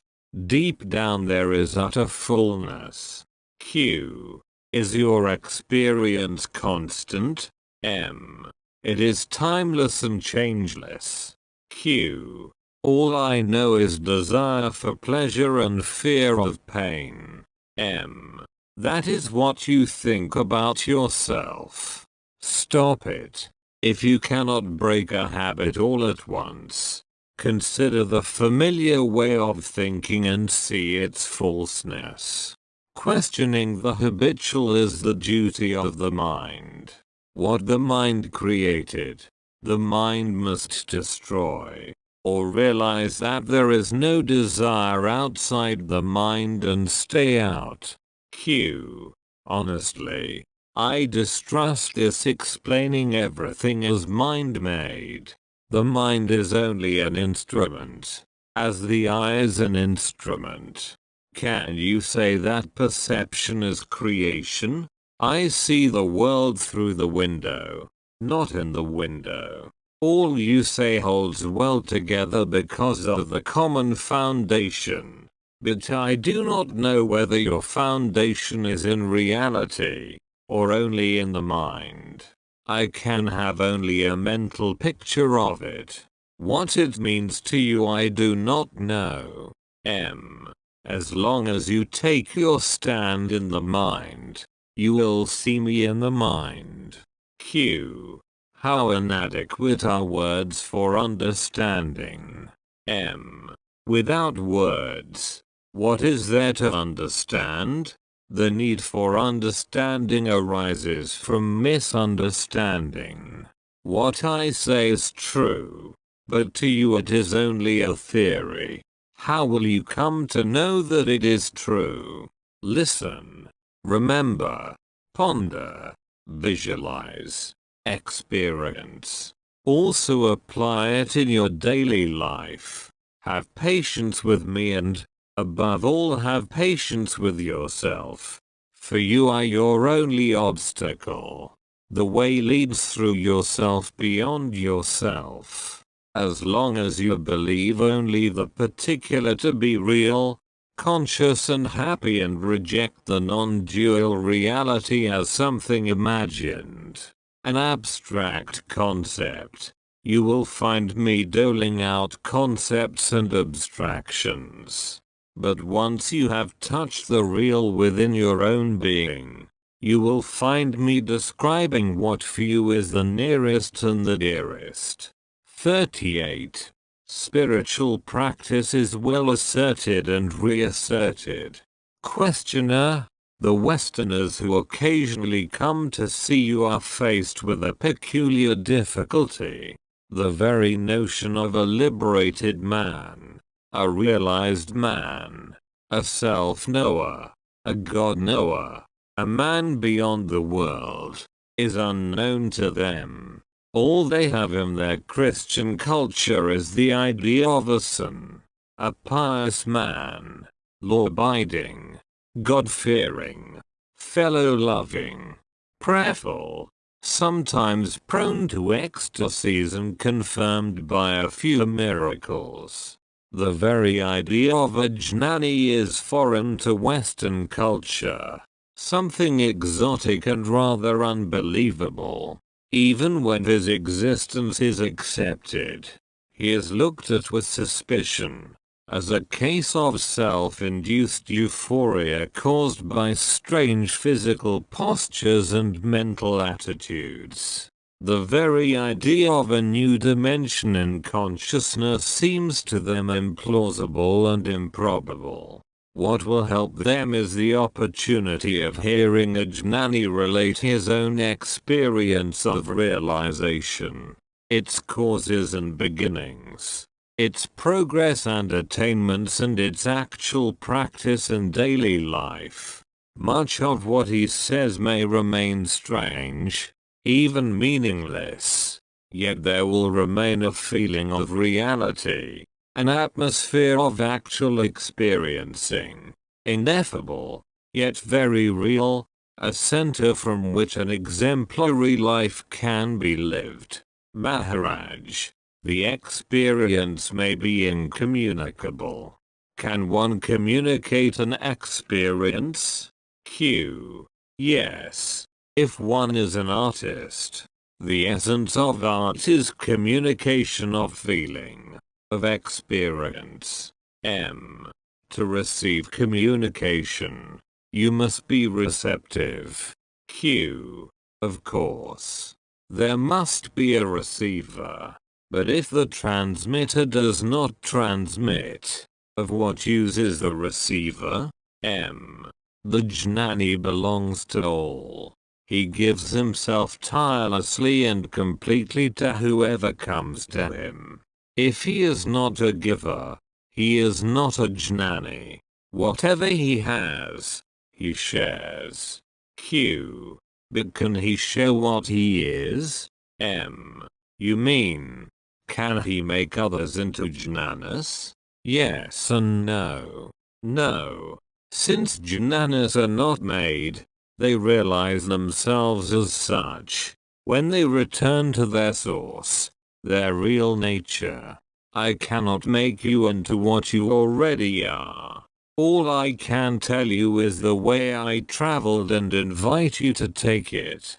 Q. This does not answer my question. I have in mind the critical and skeptical Westerner who denies the very possibility of higher states of consciousness. Recently, drugs have made a breach in his disbelief, without affecting his materialistic outlook.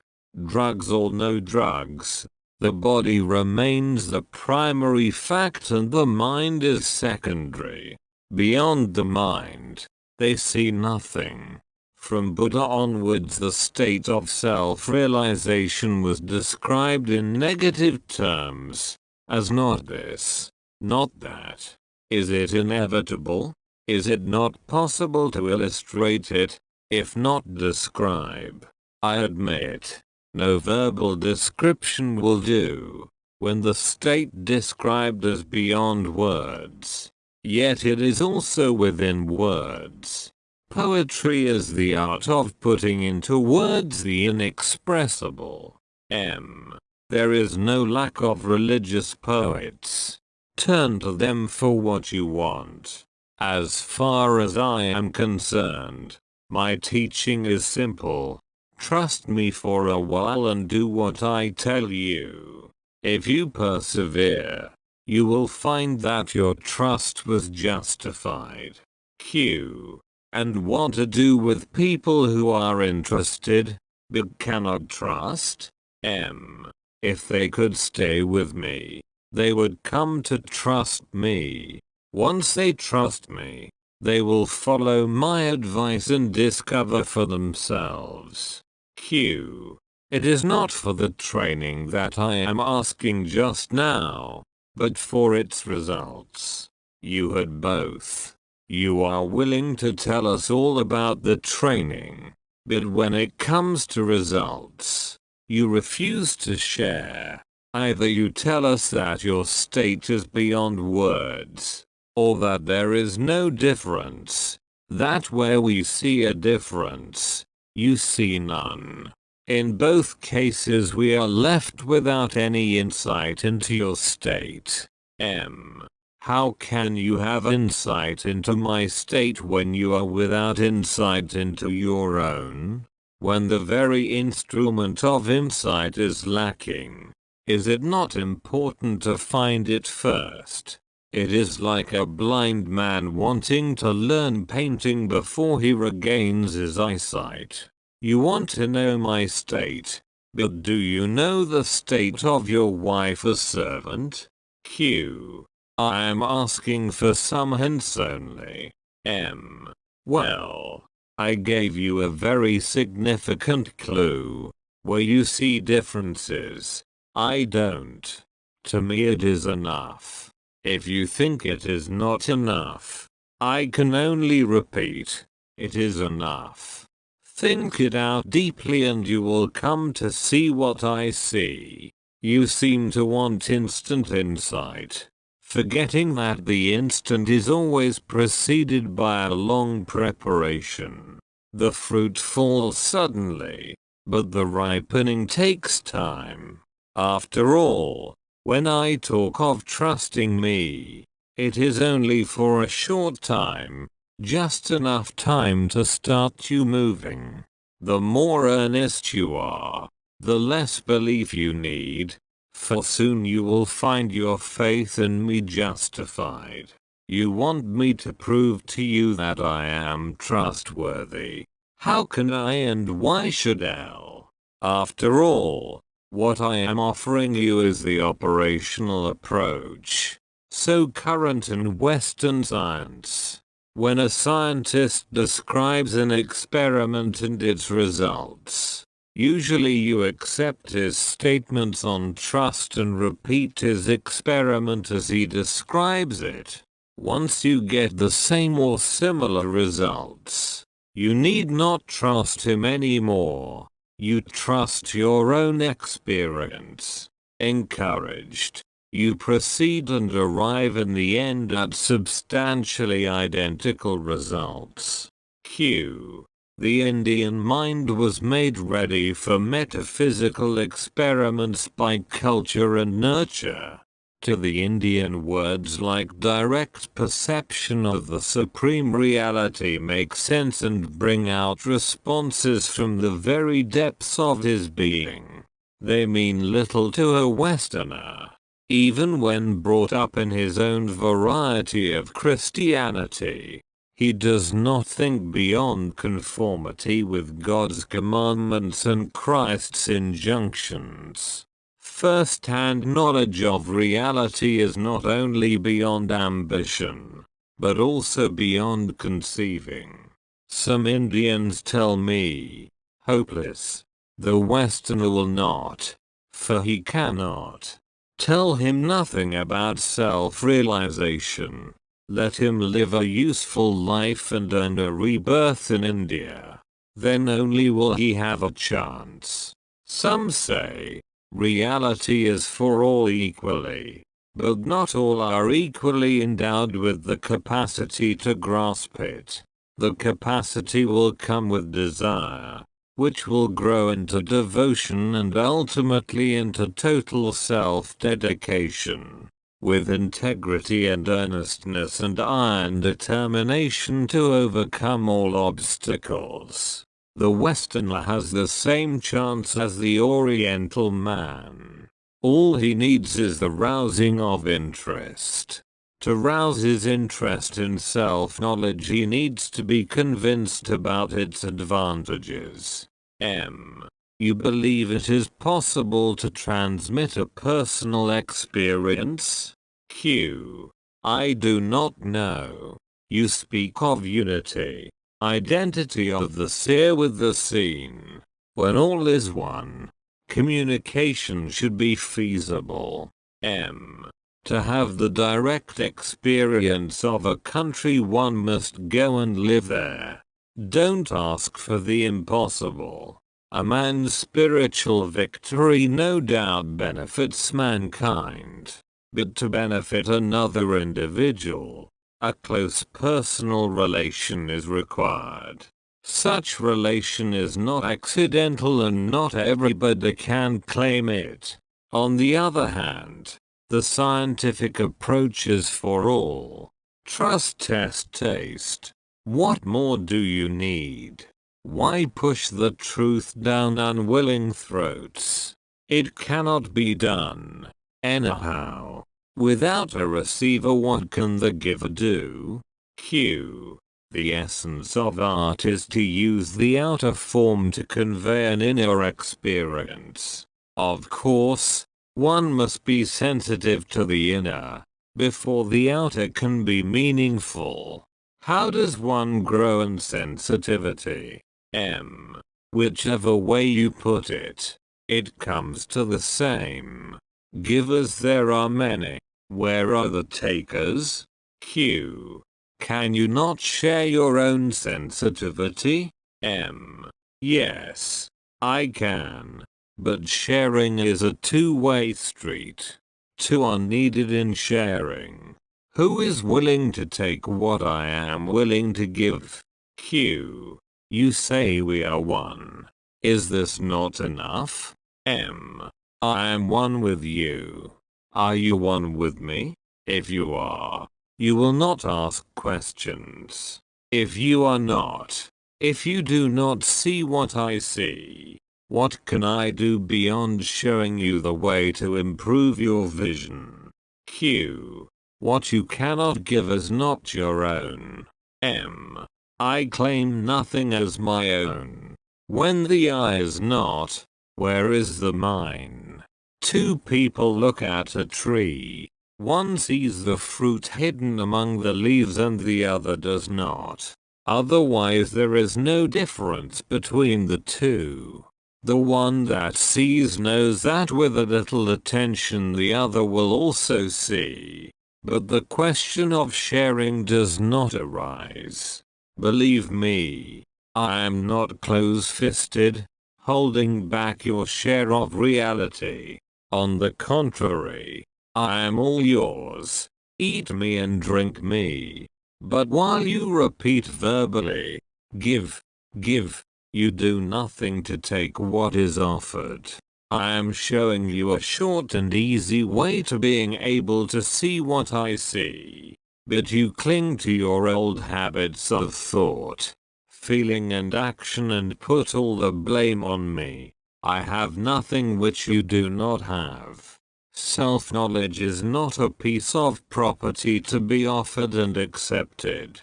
It is a new dimension altogether, where there is nothing to give or take. Q.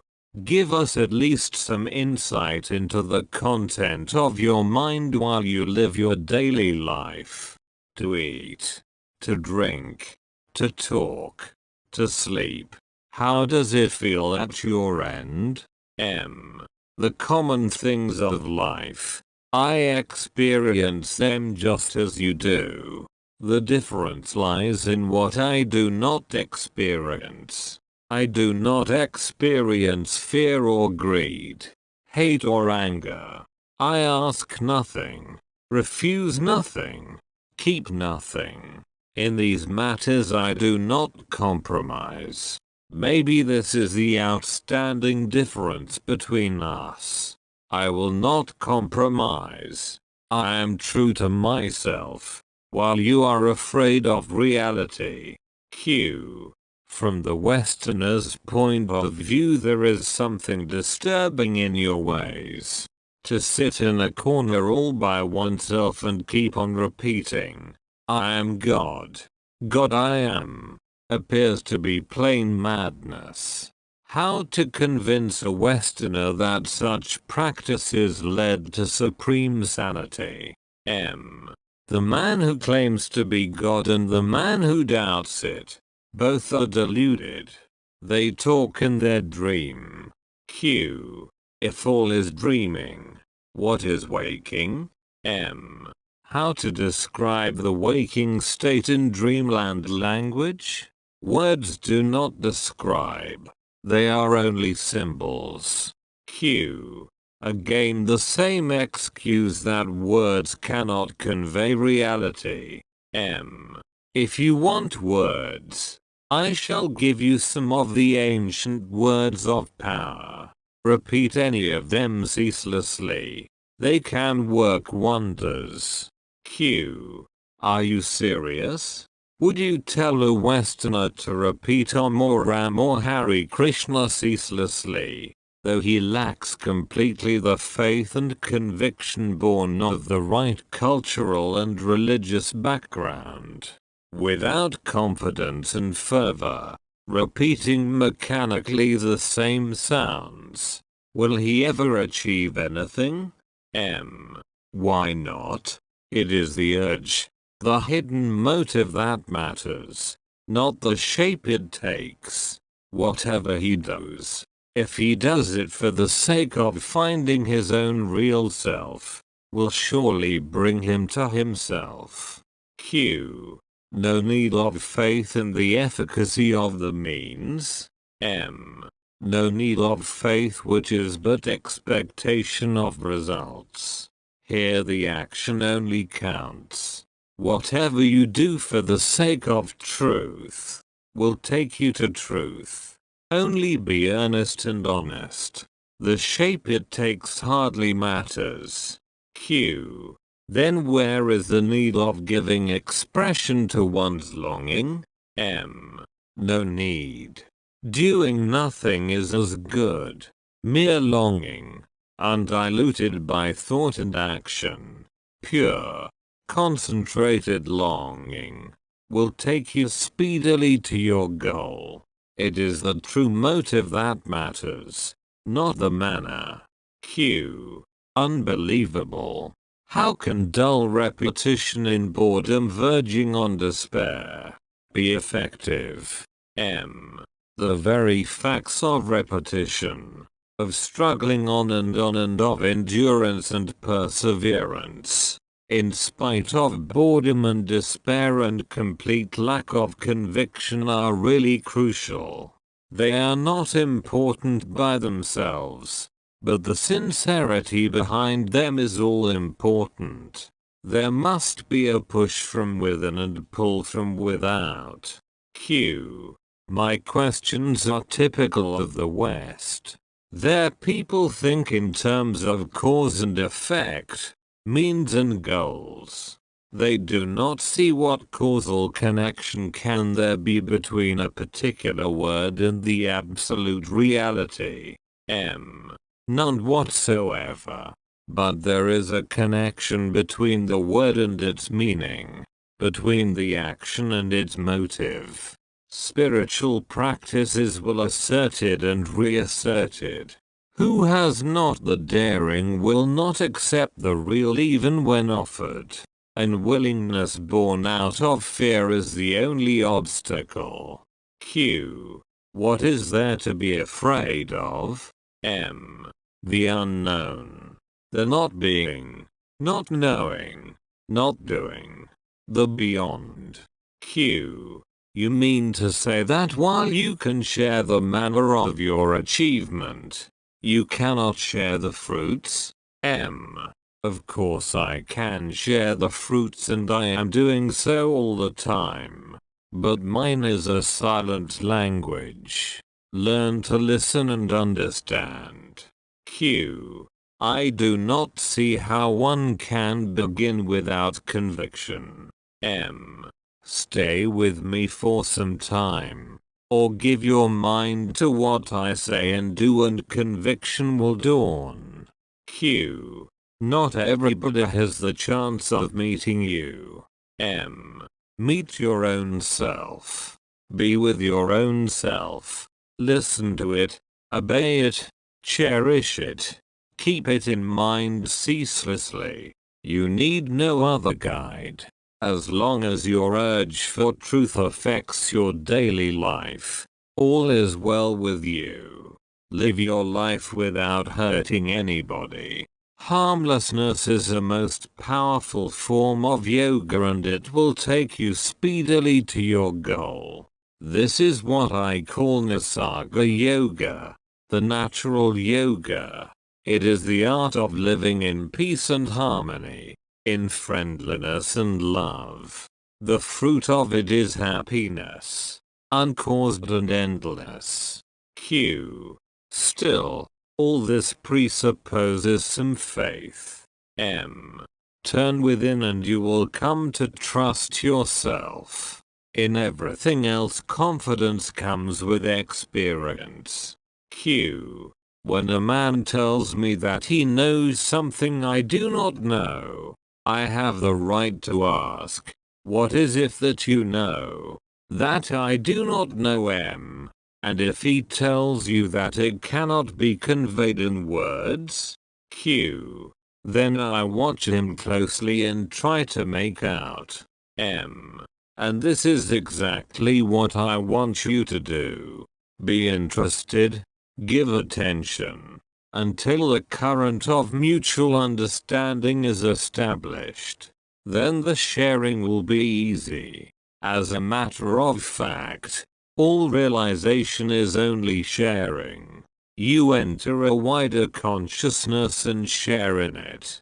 And willingness to enter and to share is the only hindrance. I never talk of differences, for to me there are none. You do. So it is up to you to show them to me. By all means, show me the differences. For this you will have to understand me, but then you will no longer talk of differences. Understand one thing well, and you have arrived. What prevents you from knowing is not the lack of opportunity, but the lack of ability to focus in your mind what you want to understand. If you could but keep in mind what you do not know, it would reveal to you its secrets. But if you are shallow and impatient, not earnest enough to look and wait, you are like a child crying for the moon. 39. By itself nothing has existence. Questioner, as I listen to you I find that it is useless to ask you questions. Whatever the question, you invariably turn it upon itself and bring me to the basic fact that I am living in an illusion of my own making and that reality is inexpressible in words. Words merely add to the confusion and the only wise course is the silent search within. Maharaj, after all, it is the mind that creates illusion and it is the mind that gets free of it. Words may aggravate illusion. Words may also help dispel it. There is nothing wrong in repeating the same truth again and again until it becomes reality. Mother's work is not over with the birth of the child. She feeds it day after day, year after year until it needs her no longer. People need hearing words, until facts speak to them louder than words. Q. So we are children to be fed on words? M. As long as you give importance to words, you are children. Q. All right. Then be our mother. M. Where was the child before it was born? Was it not with the mother? Because it was already with the mother it could be born. Q. Surely, the mother did not carry the child when she was a child herself. M. Potentially, she was the mother. Go beyond the illusion of time. Q. Your answer is always the same. A kind of clockwork which strikes the same hours again and again. M. It can't not be helped. Just like the one sun is reflected in a billion dewdrops, so is the timeless endlessly repeated. When I'll repeat, I am, I merely assert and reassert an ever-present fact. You get tired of my words because you do not see the living truth behind them. Contact it and you will find the full meaning of words and of silence. Both. Q. You say that the little girl is already the mother of her future child. Potentially. Yes. Actually. No. M. The potential becomes actual by thinking. The body and its affairs exist in the mind. Q. And the mind is consciousness, emotion, and consciousness is a conditioned saguna aspect of the self.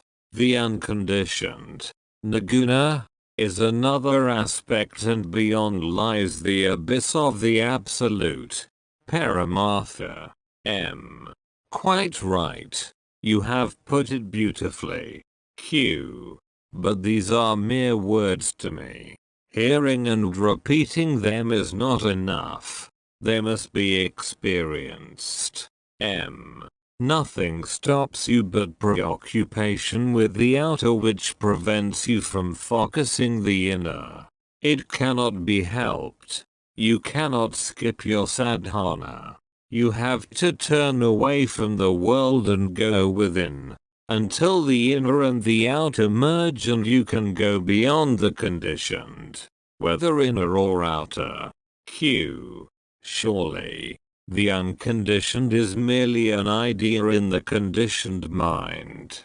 By itself it has no existence. M. By itself nothing has existence. Everything needs its own absence. To be is to be distinguishable. To be here and not there.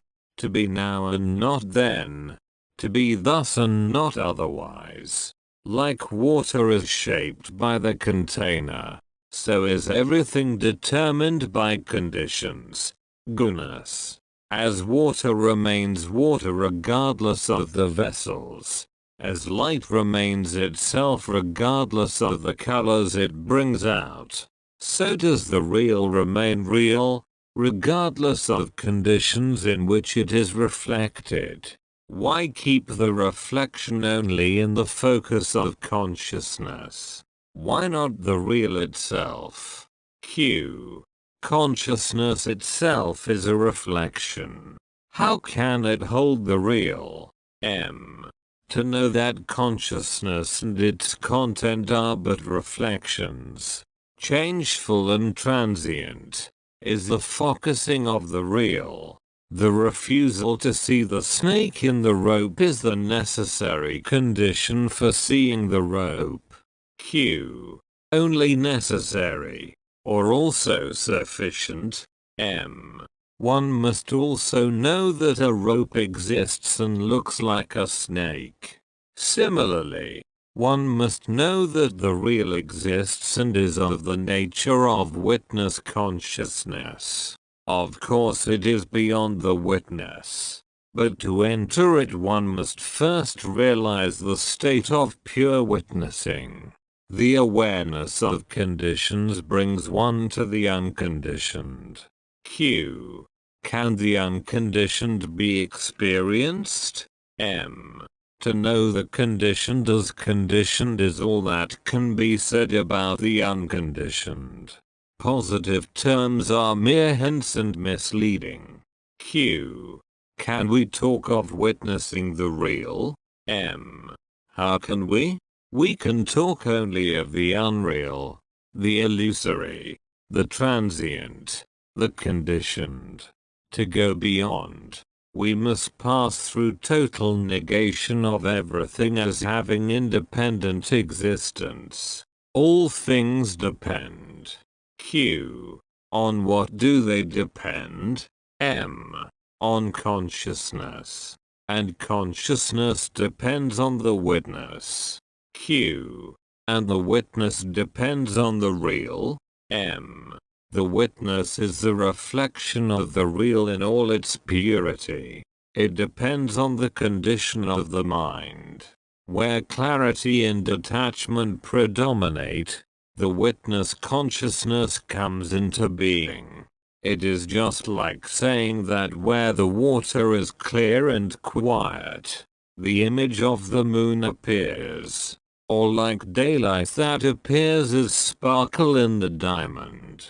Q. Can there be consciousness without the witness? M. Without the witness it becomes unconsciousness, just living. The witness is latent in every state of consciousness, just like light in every color. There can be no knowledge without the knower and no knower without his witness. Not only you know, but you know that you know. Q. If the unconditioned cannot be experienced, for all experience is conditioned, then why talk of it at all? M. How can there be knowledge of the conditioned without the unconditioned? There must be a source from which all this flows, a foundation on which all stands. Self-realization is primarily the knowledge of one's conditioning and the awareness that the infinite variety of conditions depends on our infinite ability to be conditioned and to give rise to variety. To the conditioned mind, the unconditioned appears as the totality as well as the absence of everything. Neither can be directly experienced, but this does not make it not existent. Q. Is it not a feeling? M. A feeling too is a state of mind. Just like a healthy body does not call for attention, so is the unconditioned free from experience. Take the experience of death. The ordinary man is afraid to die, because he is afraid of change. The Jnani is not afraid because his mind is dead already. He does not think, I live. He knows, there is life. There is no change in it and no death. Death appears to be a change in time and space, where there is neither time nor space. How can there be death? The Jnani is already dead to name and shape. How can their loss affect him? The man in the train travels from place to place, but the man off the train goes nowhere, for he is not bound for a destination. He has nowhere to go, nothing to do, nothing to become. Those who make plans will be born to carry them out. Those who make no plans need not be born. Q. What is the purpose of pain and pleasure? M. Do they exist by themselves, or only in the mind? Q. Still, they exist. Never mind the mind. M. Pain and pleasure are merely symptoms, the results of wrong knowledge and wrong feeling. A result cannot have a purpose of its own. Q. In God's economy everything must have a purpose. M. Do you know God that you talk of him so freely? What is God to you? A sound, a word on paper, an idea in the mind? Q. By his power I am born and kept alive. M. And suffer, and die. Are you glad? Q. It may be my own fault that I suffer and die. I was created into life eternal. M. Why eternal in the future and not in the past? What has a beginning must have an end. Only the beginningless is endless. Q. God may be a mere concept, a working theory, a very useful concept all the same. M. For this it must be free of inner contradictions, which is not the case. Why not work on the theory that you are your own creation and creator? At least there will be no external God to battle with. Q. This world is so rich and complex. How could I create it? M. Do you know yourself enough to know what you can do and what you cannot? You do not know your own powers. You never investigated. Begin with yourself now. Q. Everybody believes in God. M. To me you are your own God. But if you think otherwise, think to the end. If there be God, then all is God's and all is for the best. Welcome all that comes with a glad and thankful heart, and love all creatures. This too will take you to yourself. 40. Only the self is real. Maharaj. The world is but a show, glittering and empty. It is, and yet is not. It is there as long as I want to see it and take part in it. When I cease caring, it dissolves. It has no cause and serves no purpose. It just happens when we are absent-minded. It appears exactly as it looks, but there is no depth in it, nor meaning. Only the onlooker is real. Call him self or Atma. To the self the world is but a colorful show, which he enjoys as long as it lasts and forgets when it is over. Whatever happens on the stage makes him shudder in terror or roll with laughter, yet all the time he is aware that it is but a show. Without desire or fear he enjoys it, as it happens. Questioner. The person immersed in the world has a life of many flavors. He weeps. He laughs. Loves and hates. Desires and fears. Suffers and rejoices. The desireless and fearless Jnani. What life has he? Is he not left high and dry in his aloofness? M. His state is not so desolate. It tastes of the pure, uncaused, undiluted bliss. He is happy and fully aware that happiness is his very nature and that he needs not do anything, nor strive for anything to secure it. It follows him, more real than the body, nearer than the mind itself. You imagine that without cause there can be no happiness. To me, dependence on anything for happiness is utter misery. Pleasure and pain have causes, while my state is my own, totally uncaused, independent, unassailable. Q. Like a play on the stage.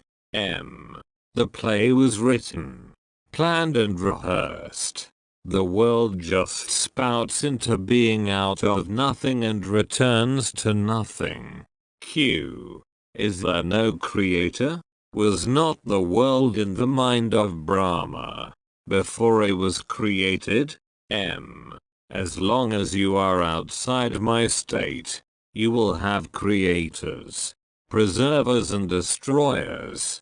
But once with me you will know the self only and see yourself in all. Q. You function nevertheless. M. When you are giddy, you see the world running circles round you, obsessed with the idea of means and end, of work and purpose. You see me apparently functioning. In reality I only look. Whatever is done on the stage. Joy and sorrow, life and death. They all are real to the man in bondage. To me they are all in the show, as unreal as the show itself.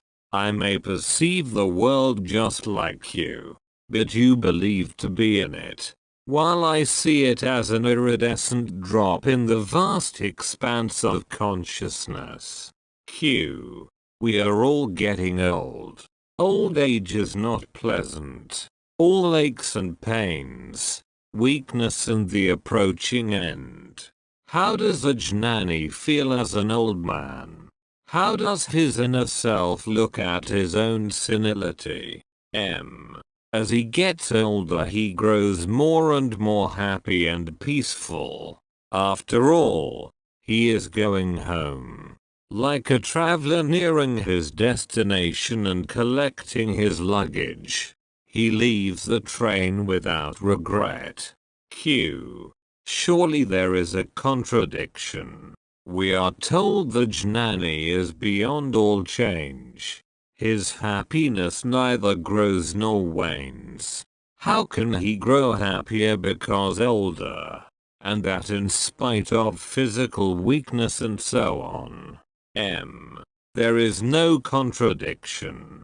The reel of destiny is coming to its end. The mind is happy. The mist of bodily existence is lifting. The burden of the body is growing less from day to day. Q. Let us say, the Jnani is ill. He has caught some flu and every joint aches and burns. What is his state of mind? M. Every sensation is contemplated in perfect equanimity.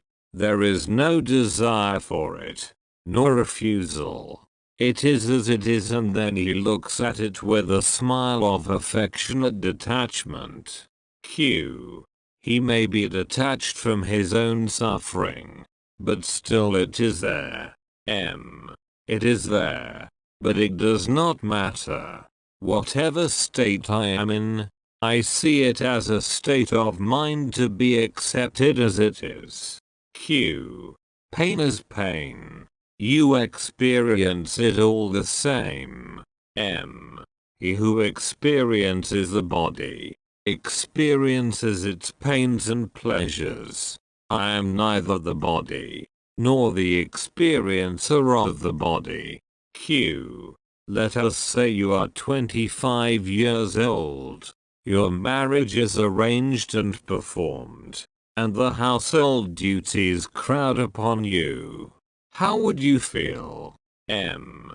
Just as I feel now. You keep on insisting that my inner state is molded by outer events. It is just not so. Whatever happens, I remain. At the root of my being is pure awareness, a speck of intense light. This speck, by its very nature, radiates and creates pictures in space and events in time, effortlessly and spontaneously. As long as it is merely aware, there are no problems. But when the discriminative mind comes into being and creates distinctions, pleasure and pain arise. During sleep the mind is in abeyance, and so are pain and pleasure. The process of creation continues, but no notice is taken. The mind is a form of consciousness, and consciousness is an aspect of life. Life creates everything, but the Supreme is beyond all. Q. The Supreme is the Master and consciousness his servant. M. The Master is in consciousness, not beyond it. In terms of consciousness, the Supreme is both creation and dissolution, concretion and abstraction, the focal and the universal. It is also neither. Words do not reach there, nor mind. Q. The Jnani seems to be a very lonely being, all by himself. M. He is alone, but he is all. He is not even a being. He is the beingness of all beings. Not even that. No words apply. He is what he is, the ground from which all grows. Q. Are you not afraid to die? M. I shall tell you how my guru's guru died. After announcing that his end was nearing, he stopped eating, without changing the routine of his daily life. On the 11th day, at prayer time, he was singing and clapping vigorously and suddenly died. Just like that. between two movements, like a blown out candle. Everybody dies as he lives. I am not afraid of death, because I am not afraid of life. I live a happy life and shall die a happy death. Misery is to be born, not to die. All depends how you look at it. Q. There can be no evidence of your state. All I know about it is what you say. All I see is a very interesting old man. M. You are the interesting old man, not me. I was never born. How can I grow old? What I appear to be to you exists only in your mind. I am not concerned with it. Q. Even as a dream you are a most unusual dream. M. I am a dream that can wake you up. You will have the proof of it in your very waking up. Q. Imagine, news reach you that I have died. Somebody tells you, you know so and so? He died. What would be your reaction? M. I would be very happy to have you back home. Really glad to see you out of this foolishness. Q. Which foolishness? M. Of thinking that you were born and will die. That you are a body displaying a mind and all such nonsense. In my world nobody is born and nobody dies. Some people go on a journey and come back. Some never leave. What difference does it make since they travel in dreamlands, each wrapped up in his own dream? Only the waking up is important. It is enough to know the I am as reality and also love. Q. My approach is not so absolute. Hence my question. Throughout the West people are in search of something real. They turn to science, which tells them a lot about matter, a little about the mind and nothing about the nature and purpose of consciousness. To them reality is objective, outside the observable and describable, directly or by inference. About the subjective aspect of reality they know nothing.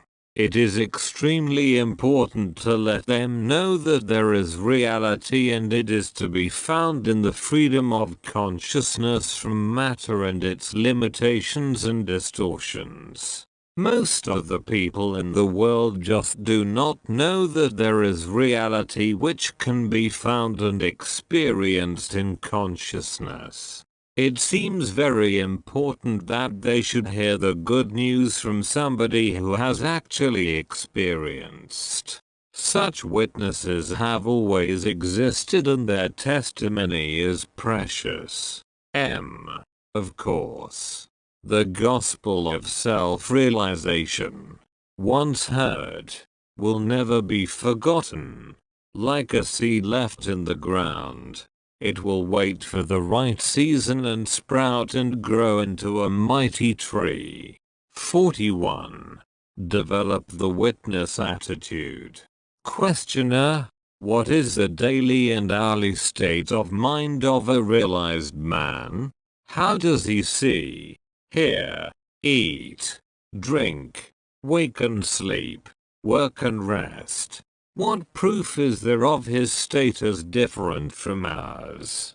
Apart from the verbal testimony of the so-called realized people, is there no way of verifying their state objectively? Are there not some observable differences in their physiological and nervous responses, in their metabolism, or brain waves, or in their psychosomatic structure? Maharaj, you may find differences, or you may not. All depends on your capacity of observation. The objective differences are, however, the least important.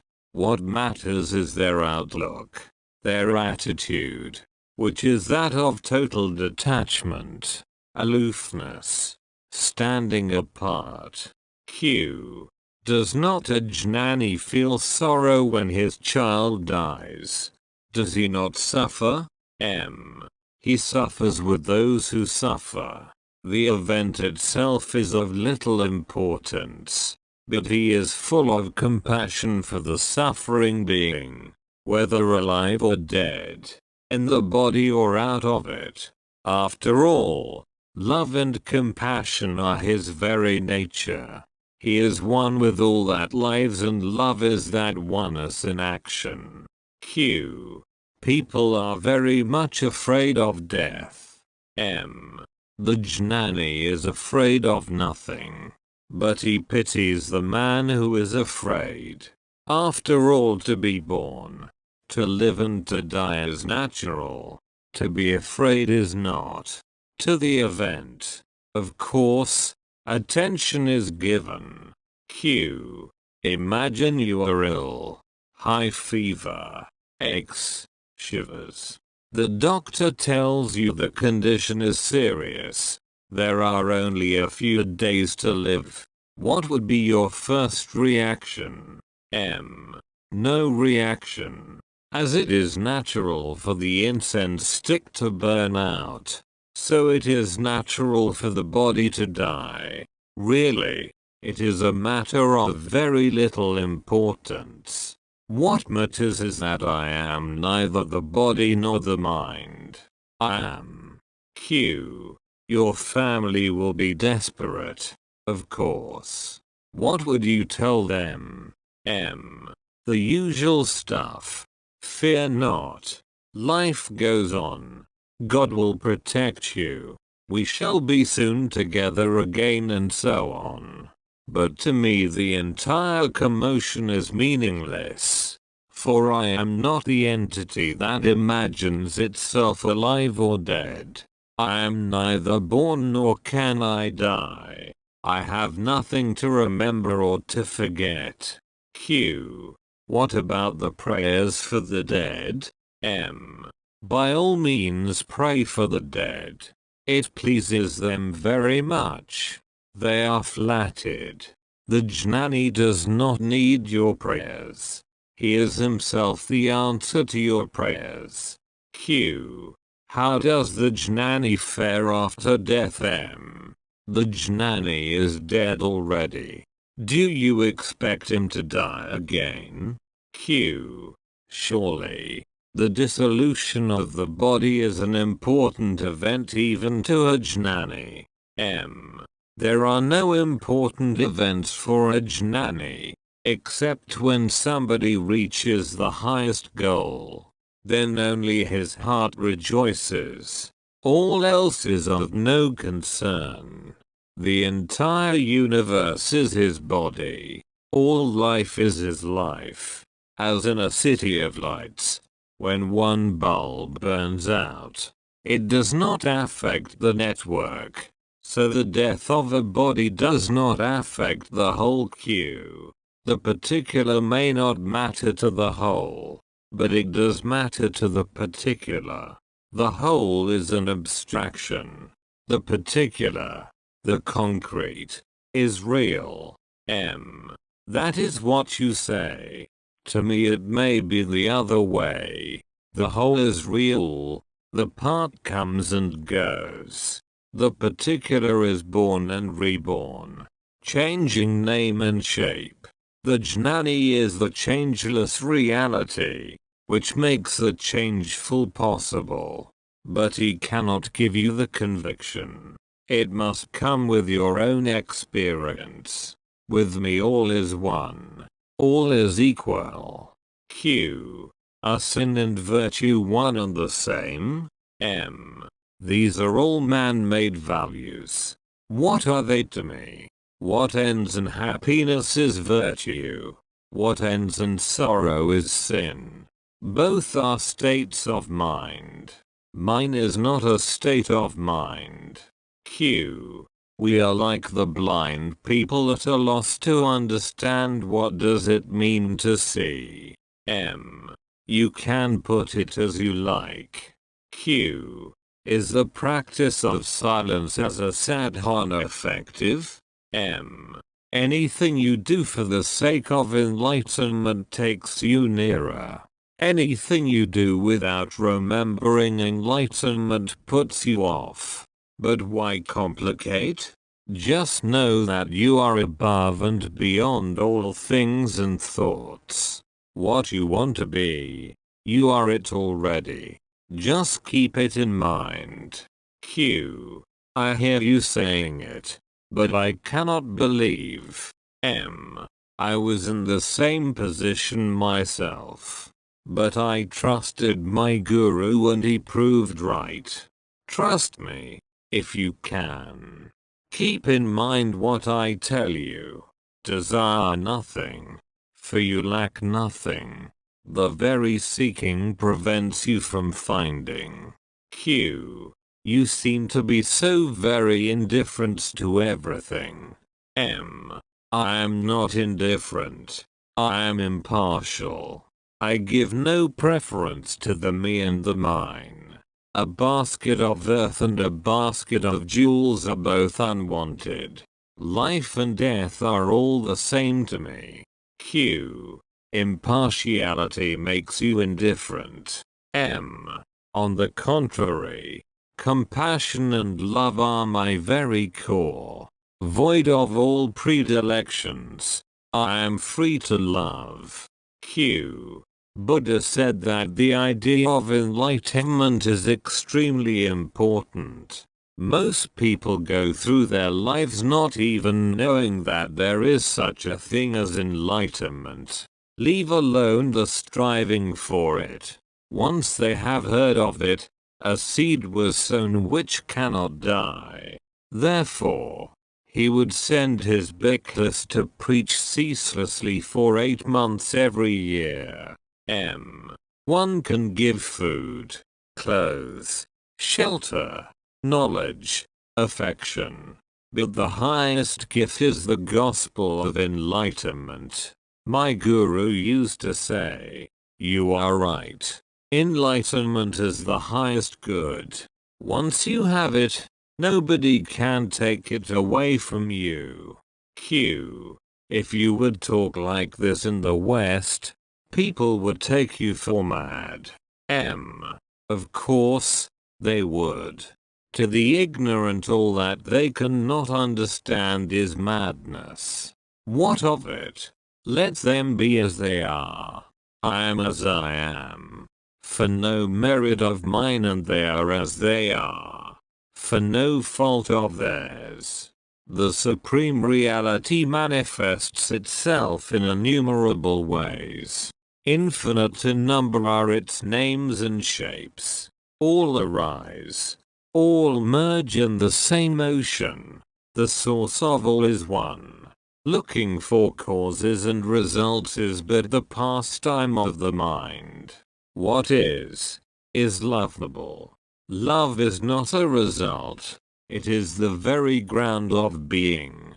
Wherever you go, you will find being, consciousness and love. Why and what for make preferences? Q. When by natural causes thousands and millions of lives are extinguished, as it happens in floods and earthquakes, I do not grieve. But when one man dies at the hand of man, I grieve extremely. The inevitable has its own majesty. Big killing is avoidable and, therefore, ugly and altogether horrible. M. All happens as it happens. Calamities, whether natural or man-made, happen, and there is no need to feel horrified. Q. How can anything be without cause? M. In every event the entire universe is reflected. The ultimate cause is untraceable. The very idea of causation is only a way of thinking and speaking. We cannot imagine uncaused emergence. This, however, does not prove the existence of causation. Q. Nature is mindless, hence irresponsible. But man has a mind. Why is it so perverse? M. The causes of perversity are also natural heredity, environment and so on. You are too quick to condemn. Do not worry about others.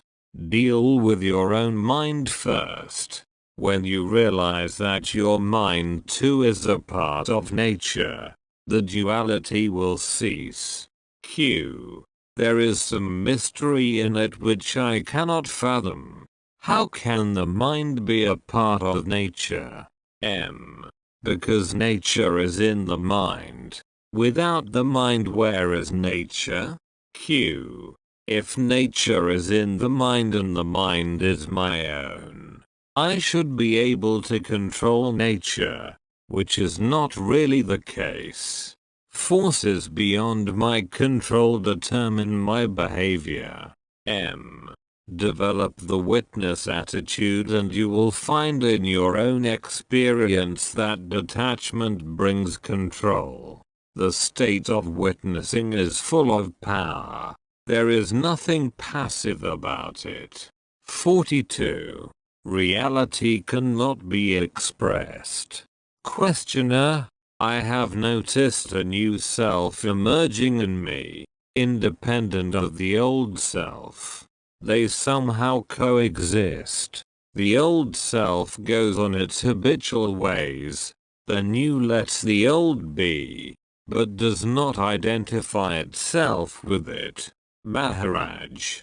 What is the main difference between the old self and the new? Q. The old self wants everything defined and explained. It wants things to fit each other verbally. The new does not care for verbal explanations. It accepts things as they are and does not seek to relate them to things remembered. M. Are you fully and constantly aware of the difference between the habitual and the spiritual? What is the attitude of the new self to the old? Q. The new just looks at the old. It is neither friendly nor inimical. It just accepts the old self along with everything else. It does not deny its being, but does not accept its value and validity. M. The new is the total denial of the old. The permissive new is not really new. It is but a new attitude of the old. The really new obliterates the old completely. The two cannot be together. Is there a process of self-denudation?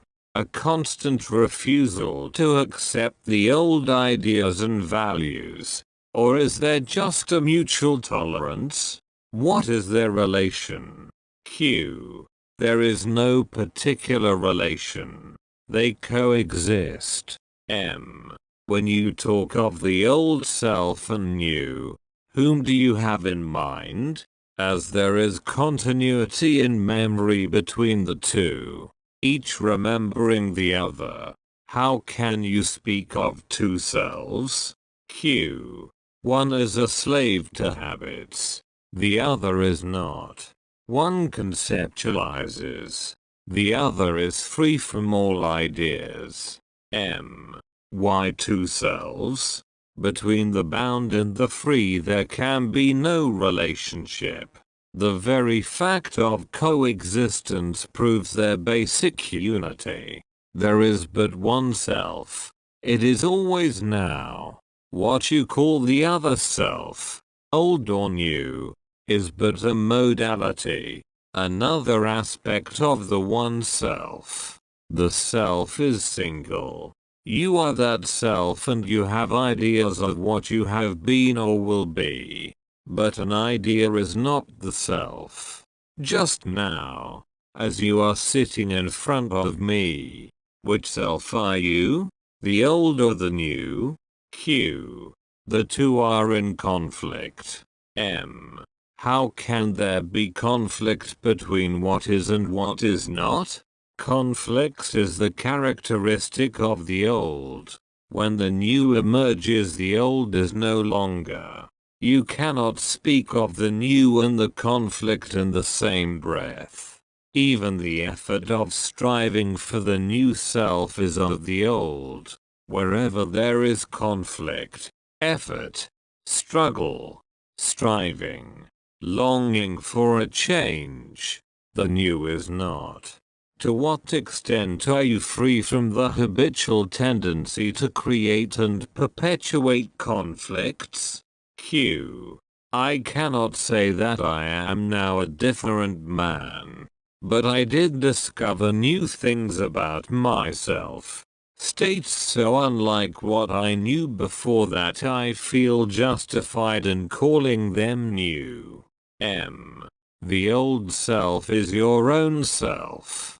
The state which sprouts suddenly and without cause carries no stain of self. You may call it God. What is seedless and rootless? What does not sprout and grow, flower and fruit? What comes into being suddenly and in full glory, mysteriously and marvelously? You may call that God.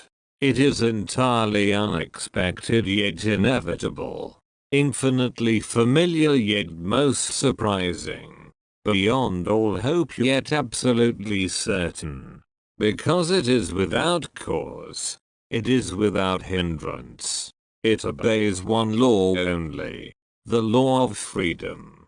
Anything that implies a continuity, a sequence, a passing from stage to stage cannot be the real. There is no progress in reality. It is final, perfect, unrelated. How can I bring it about? You can do nothing to bring it about, but you can avoid creating obstacles. Watch your mind, how it comes into being, how it operates. As you watch your mind, you discover yourself as the watcher. When you stand motionless, only watching, you discover yourself as the light behind the watcher. The source of light is dark, unknown as the source of knowledge. That source alone is. Go back to that source and abide there. It is not in the sky nor in the all-pervading ether. God is all that is great and wonderful. I am nothing, have nothing, can do nothing. Yet all comes out of me.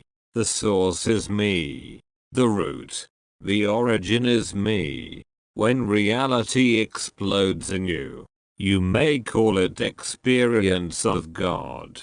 Or, rather, it is God experiencing you. God knows you when you know yourself. Reality is not the result of a process. It is an explosion.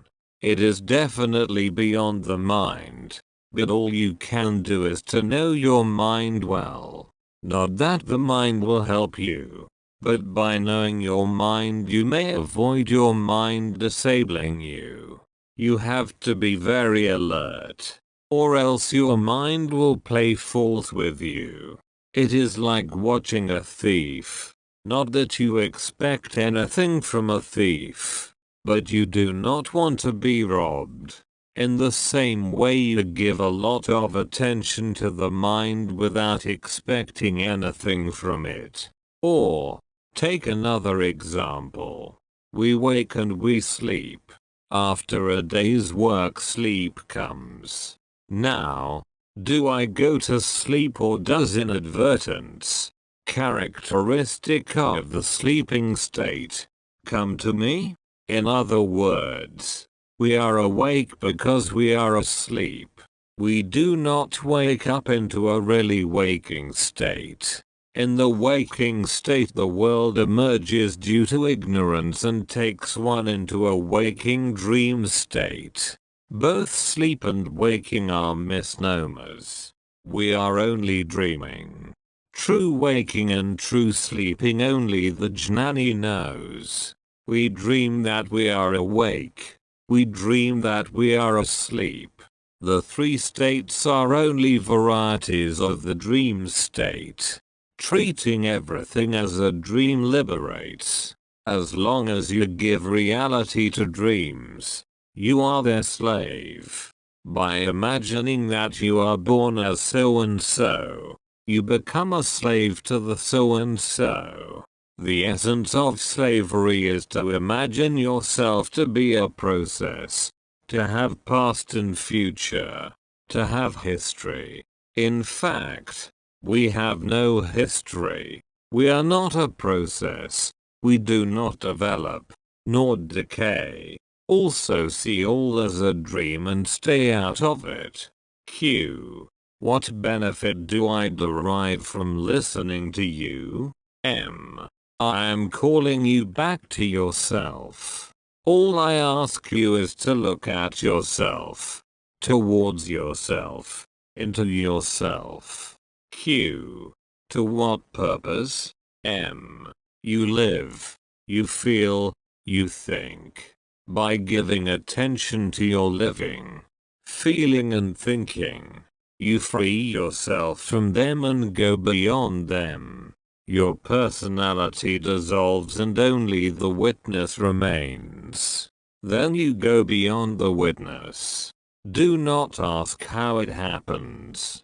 Just search within yourself. Q. What makes the difference between the person and the witness? M. Both are modes of consciousness. In one you desire and fear. In the other you are unaffected by pleasure and pain and are not ruffled by events. You let them come and go. Q. How does one get established in the higher state? The state of pure witnessing? M.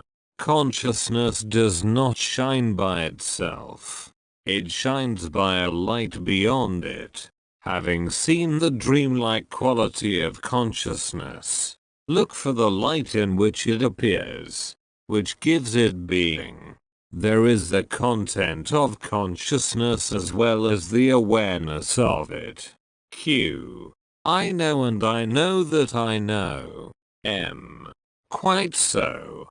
Provided the second knowledge is unconditional and timeless. Forget the known. But remember that you are the knower.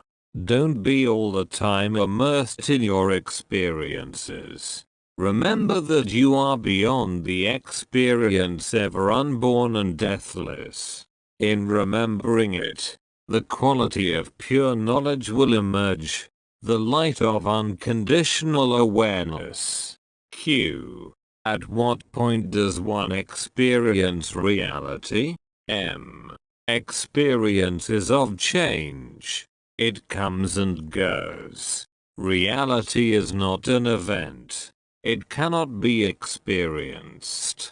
It is not perceivable in the same way as an event is perceivable. If you wait for an event to take place, for the coming of reality, you will wait forever. For reality neither comes nor goes. It is to be perceived, not expected. It is not to be prepared for and anticipated. But the very longing and search for reality is the movement, operation, action of reality. All you can do is to grasp the central point, that reality is not an event and does not happen, and whatever happens, whatever comes and goes, is not reality. See the event as event only, the transient as transient, experience as mere experience, and you have done all you can. Then you are vulnerable to reality, no longer armored against it, as you were when you gave reality to events and experiences. But as soon as there is some like or dislike, you have drawn a screen. Q. Would you say that reality expresses itself in action rather than in knowledge? Or is it a feeling of sorts? Neither action, nor feeling, nor thought express reality. There is no such thing as an expression of reality. You are introducing a duality where there is none. Only reality is. There is nothing else. The three states of waking, dreaming and sleeping are not me, and I am not in them. When I die, the world will say, "Oh, Maharaj is dead," but to me these are words without content. They have no meaning. When the worship is done before the image of the Guru, all takes place as if he wakes and bathes and eats and rests, and goes for a stroll and returns, blesses all and goes to sleep. All is attended to in minutest details, and yet there is a sense of unreality about it all. So is the case with me. All happens as it needs, yet nothing happens. I do what seems to be necessary, but at the same time I know that nothing is necessary, that life itself is only a make-believe. Why then live at all? Why all this unnecessary coming and going, waking and sleeping, eating and digesting? Nothing is done by me. Everything just happens. I do not expect. I do not plan.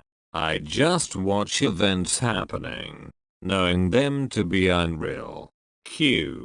Were you always like this from the first moment of enlightenment? The three states rotate as usual. There is waking and sleeping and waking again, but they do not happen to me. They just happen. To me nothing ever happens. There is something changeless, motionless, immovable, rock-like, unassailable, a solid mass of pure being, consciousness, bliss. I am never out of it. Nothing can take me out of it. No torture, no calamity. Yet you are conscious. Yes and no. There is peace. Deep, immense, unshakable. Events are registered in memory, but are of no importance. I am hardly aware of them. If I understand you rightly, this state did not come by cultivation. There was no coming. It was so. Always. There was discovery and it was sudden. Just as at birth you discover the world suddenly, as suddenly I discovered my real being. Was it clouded over and your sadhana dissolved the mist? When your true state became clear to you, did it remain clear? Or did it get obscured again? Is your condition permanent or intermittent? Absolutely steady. Whatever I may do, it stays like a rock, motionless. Once you have awakened into reality, you stay in it. A child does not return to the womb. It is a simple state, smaller than the smallest, bigger than the biggest. It is self-evident and yet beyond description. Is there a way to it? Everything can become a way, provided you are interested. Just puzzling over my words and trying to grasp their full meaning is a sadhana quite sufficient for breaking down the wall. Nothing troubles me. I offer no resistance to trouble. Therefore it does not stay with me. On your side there is so much trouble. On mine there is no trouble at all. Come to my side. You are trouble prone. I am immune. Anything may happen. What is needed is sincere interest. Earnestness does it. Q. Can I do it? M. Of course. You are quite capable of crossing over. Only be sincere. 43. Ignorance can be recognized, not jnana. Questioner. From year to year your teaching remains the same. There seems to be no progress in what you tell us. Maharaj. In a hospital the sick are treated and get well. The treatment is routine, with hardly any change. But there is nothing monotonous about health. My teaching may be routine, but the fruit of it is new from man to man. Q. What is realization? Who is a realized man? By what is the jnani recognized? M. There are no distinctive marks of jnana. Only ignorance can be recognized, not jnana. Nor does a jnani claim to be something special. Those who proclaim their own greatness and uniqueness are not jnanas. They are mistaking some unusual development for realization. The jnani shows no tendency to proclaim himself to be a jnani. He considers himself to be perfectly normal, true to his real nature. Proclaiming oneself to be an omnipotent, omniscient and omnipotent deity is a clear sign of ignorance. Q. Can the jnani convey his experience to the ignorant? Can jnana be transmitted from one man to another? M. Yes, it can. The words of a jnani have the power of dispelling ignorance and darkness in the mind. It is not the words that matter, but the power behind them. Q. What is that power? M. The power of conviction, based on personal realization, on one's own direct experience. Q. Some realized people say that knowledge must be won, not got. Another can only teach, but the learning is one's own. M. It comes to the same. Q. There are many who have practiced yoga for years and years without any result. What may be the cause of their failure? M. Some are addicted to trances, with their consciousness in abeyance. Without full consciousness, what progress can there be? Q. Many are practicing samadhis, states of rapturous absorption. In samadhis, consciousness is quite intense, yet they do not result in anything. M. What results do you expect? And why should jnana be the result of anything? One thing leads to another, but jnana is not a thing to be bound by causes and results. It is beyond causality altogether. It is abidance in the self. The yogi comes to know many wonders, but of the self he remains ignorant. The jnani may look and feel quite ordinary, but the self he knows well. Q. There are many who strive for self-knowledge earnestly, but with scant results. What may be the cause of it? M. They have not investigated the sources of knowledge sufficiently. Their sensations, feelings and thoughts they do not know well enough. This may be one cause of delay. The other, some desires may still be alive. Q. Ups and downs in sadhana are inevitable, yet the earnest seeker plods on in spite of all. What can the jnani do for such a seeker? M. If the seeker is earnest, The light can be given. The light is for all and always there. But the seekers are few. And among those few, those who are ready are very rare. Ripeness of heart and mind is indispensable. Q. Did you get your own realization through effort or by the grace of your guru? M. His was the teaching and mine was the trust. My confidence in him made me accept his words as true. Go deep into them. Live them. And that is how I came to realize what I am. The Guru's person and words made me trust him and my trust made them fruitful. Q. But can a Guru give realization without words? Without trust? Just like this? Without any preparation? M. Yes. One can. But where is the taker? You see, I was so attuned to my Guru, so completely trusting him, there was so little of resistance in me, that it all happened easily and quickly. But not everybody is so fortunate. Laziness and restlessness often stand in the way, and until they are seen and removed, the progress is slow. All those who have realized on the spot, by mere touch, look or thought, have been ripe for it.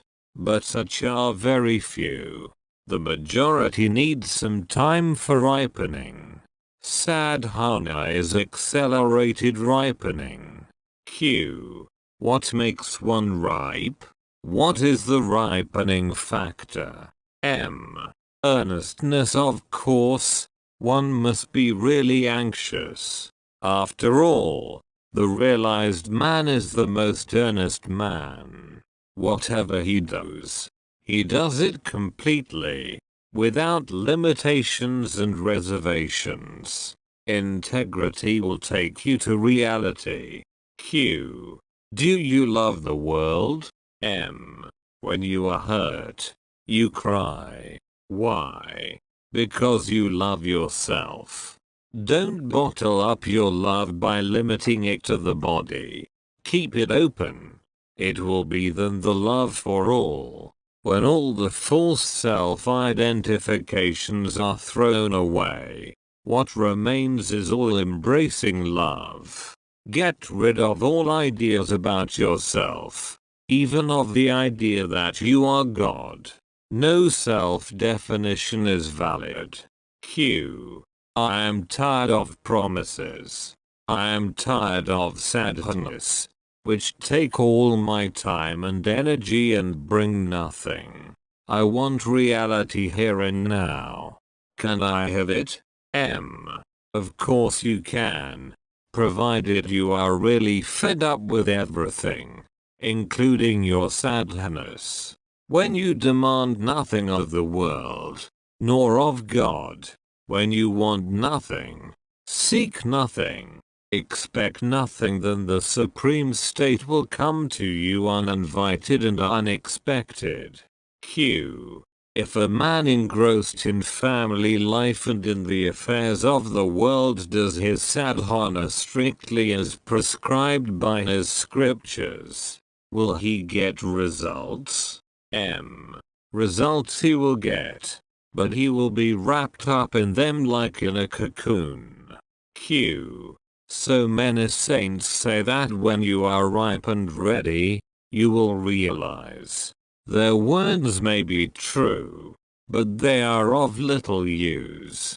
There must be a way out, independent of ripening, which needs time, of sadhana, which needs effort. M. Don't call it a way. It is more a kind of skill. It is not even that.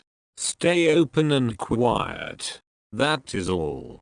What you seek is so near you that there is no place for a way. Q. There are so many ignorant people in the world and so few jnanas. What may be the cause of it? M. Don't concern yourself with others. Take care of yourself. You know that you are. Don't burden yourself with names. Just be. Any name or shape you give yourself obscures your real nature. Q. Why should seeking end before one can realize? M. The desire for truth is the highest of all desires. Yet, it is still a desire. All desires must be given up to the real to be. Remember that you are. This is your working capital. Rotate it and there will be much profit.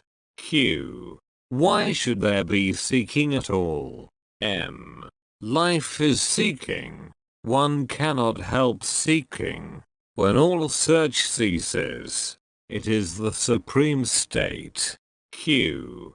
Why does the supreme state come and go? M. It neither comes nor goes. It is. Q. Do you speak from your own experience? M. Of course. It is a timeless state, ever present. Q. With me it comes and goes. With you it does not. Why this difference? M. Maybe because I have no desires. Or you do not desire the Supreme strongly enough. You must feel desperate when your mind is out of touch. Q. All my life I was striving and achieved so little. I was reading. I was listening all in vain. M. Listening and reading became a habit with you. Q. I gave it up too. I do not read nowadays. M. What you gave up is of no importance now. What have you not given up? Find that out and give up that. Sadhana is a search for what to give up. Empty yourself completely. Q. How can a fool desire wisdom? One needs to know the object of desire. To desire it. When the Supreme is not known, how can it be desired? M. Man naturally ripens and becomes ready for realization. Q. But what is the ripening factor? M. Self-remembrance. Awareness of LM ripens him powerfully and speedily. Give up all ideas about yourself and simply be. Q. I am tired of all the ways and means and skills and tricks. Of all these mental acrobatics. Is there a way to perceive reality directly and immediately? M. Stop making use of your mind and see what happens. Do this one thing thoroughly. That is all. Q. When I was younger, I had strange experiences. Short but memorable, of being nothing, just nothing, yet fully conscious. But the danger is that one has the desire to recreate from memory the moments that have passed. M. This is all imagination. In the light of consciousness all sorts of things happen and one need not give special importance to any. The sight of a flower is as marvelous as the vision of God. Let them be. Why remember them and then make memory into a problem? Be bland about them. Do not divide them into high and low, inner and outer, lasting and transient. Go beyond. Go back to the source. Go to the self that is the same whatever happens. Your weakness is due to your conviction that you were born into the world. In reality the world is ever recreated in you and by you. See everything as emanating from the light which is the source of your own being. You will find that in that light there is love and infinite energy. Q. If I am that light, why do I not know it? M. To know, you need a knowing mind. a mind capable of knowing. But your mind is ever on the run, never still, never fully reflecting. How can you see the moon in all her glory when the eye is clouded with disease?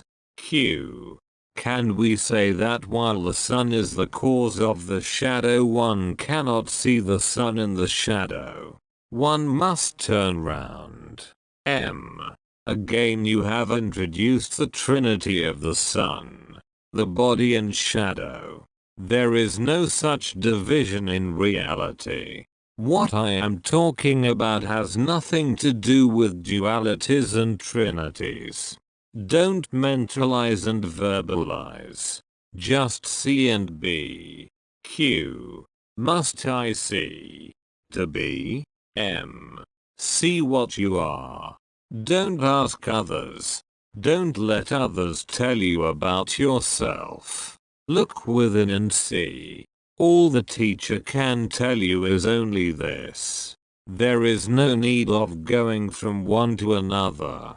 The same water is in all the wells. You just draw from the nearest. In my case, the water is within me and I am the water. 44. I am is true. All else is inference. Maharaj, the perceiver of the world.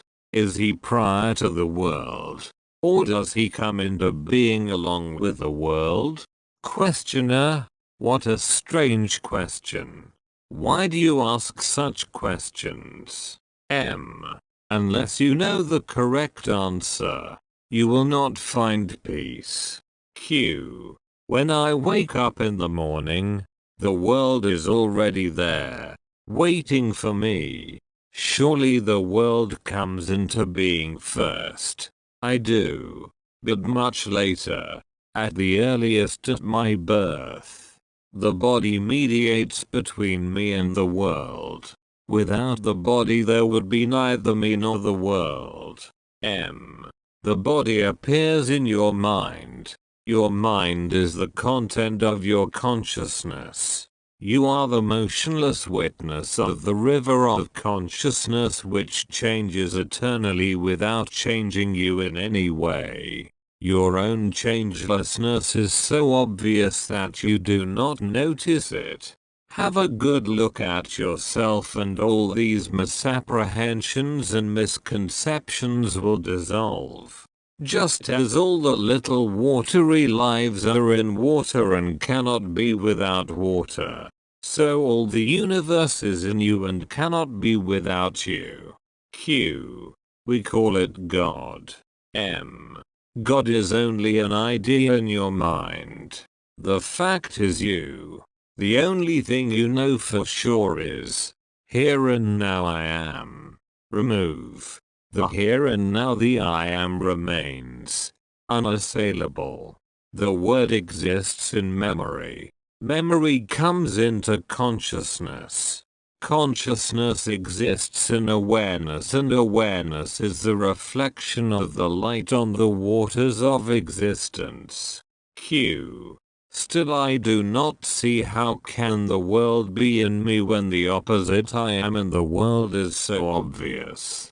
M.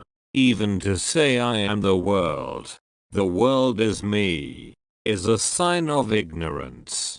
But when I keep in mind and confirm in life my identity with the world, a power arises in me which destroys the ignorance, burns it up completely. Q. Is the witness of ignorance separate from ignorance? Is not to say, I am ignorant a part of ignorance? M. Of course. All I can say truly is, I am. All else is inference. But the inference has become a habit. Destroy all habits of thinking and seeing. The sense I am is the manifestation of a deeper cause, which you may call self, God, reality, or by any other name. The I am is in the world, but it is the key which can open the door out of the world. The moon dancing on the water is seen in the water, but it is caused by the moon and the sky and not by the water. Q. Still the main point seems to escape me. I can admit that the world in which I live and move and have my being is of my own creation, a projection of myself, of my imagination, on the unknown world, the world as it is, the world of absolute matter, whatever this matter may be. The world of my own creation may be quite unlike the ultimate, the real world, just like the cinema screen is quite unlike the pictures projected onto it. Nevertheless, this absolute world exists, quite independent of myself. Quite so. The world of absolute reality, onto which your mind has projected a world of relative unreality, is independent of yourself, for the very simple reason that it is yourself. Q. Is there no contradiction in terms? How can independence prove identity? Examine the motion of change and you will see. What can change while you do not change can be said to be independent of you. But what is changeless must be one with whatever else is changeless. 4. Duality implies interaction and interaction meets change. In other words, the absolutely material and the absolutely spiritual, the totally objective and the totally subjective are identical, both in substance and essence. Q. Like in a three-dimensional picture, the light forms its own screen. Any comparison will do. The main point to grasp is that you have projected onto yourself a world of your own imagination, based on memories, on desires and fears, and that you have imprisoned yourself in it. Break the spell and be free. Q. How does one break the spell? Assert your independence in thought and action. After all hangs on your faith in yourself, on the conviction that what you see and hear, think and feel is real. Why not question your faith? No doubt, this world is painted by you on the screen of consciousness and is entirely your own private world. Only your sense I am, though in the world, is not of the world. By no effort of logic or imagination can you change the I am into I am not. In the very denial of your being you assert it. Once you realize that the world is your own projection, you are free of it. You need not free yourself of a world that does not exist, except in your own imagination. However is the picture, beautiful or ugly, you are painting it and you are not bound by it. Realize that there is nobody to force it on you, that it is due to the habit of taking the imaginary to be real. See the imaginary as imaginary and be free of fear. Just as the colors in this carpet are brought out by light but light is not the color, so is the world caused by you but you are not the world. That which creates and sustains the world, you may call it God or Providence, but ultimately you are the proof that God exists, not the other way round. 4. Before any question about God can be put, you must be there to put it. Q. God is an experience in time, but the experiencer is timeless. Even the experiencer is secondary. Primary is the infinite expanse of consciousness, the eternal possibility, the immeasurable potential of all that was, is, and will be. When you look at anything, it is the ultimate you see. But you imagine that you see a cloud or a tree. Learn to look without imagination, to listen without distortion. That is all. Stop attributing names and shapes to the essentially nameless and formless.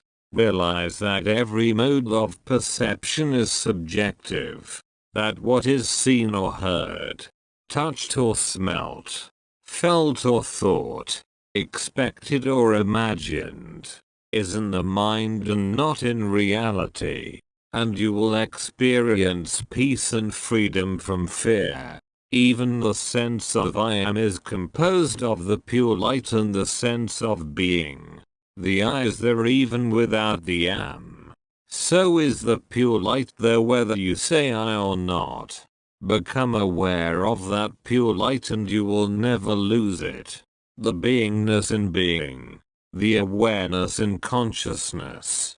The interest in every experience that is not describable, yet perfectly accessible.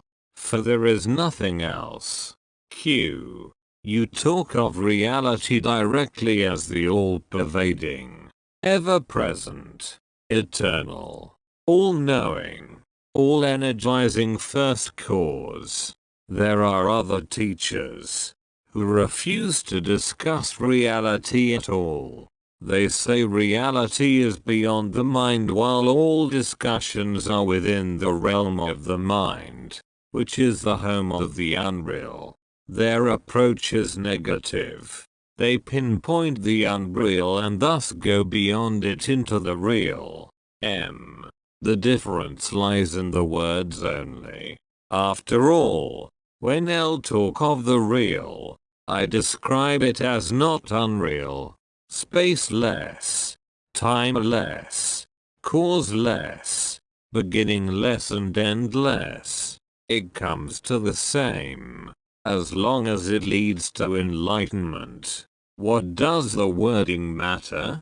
Does it matter whether you pull the cart or push it? As long as it is kept rolling, you may feel attracted to reality at one time and repelled from the false at another. These are only moods which alternate. Both are needed for perfect freedom.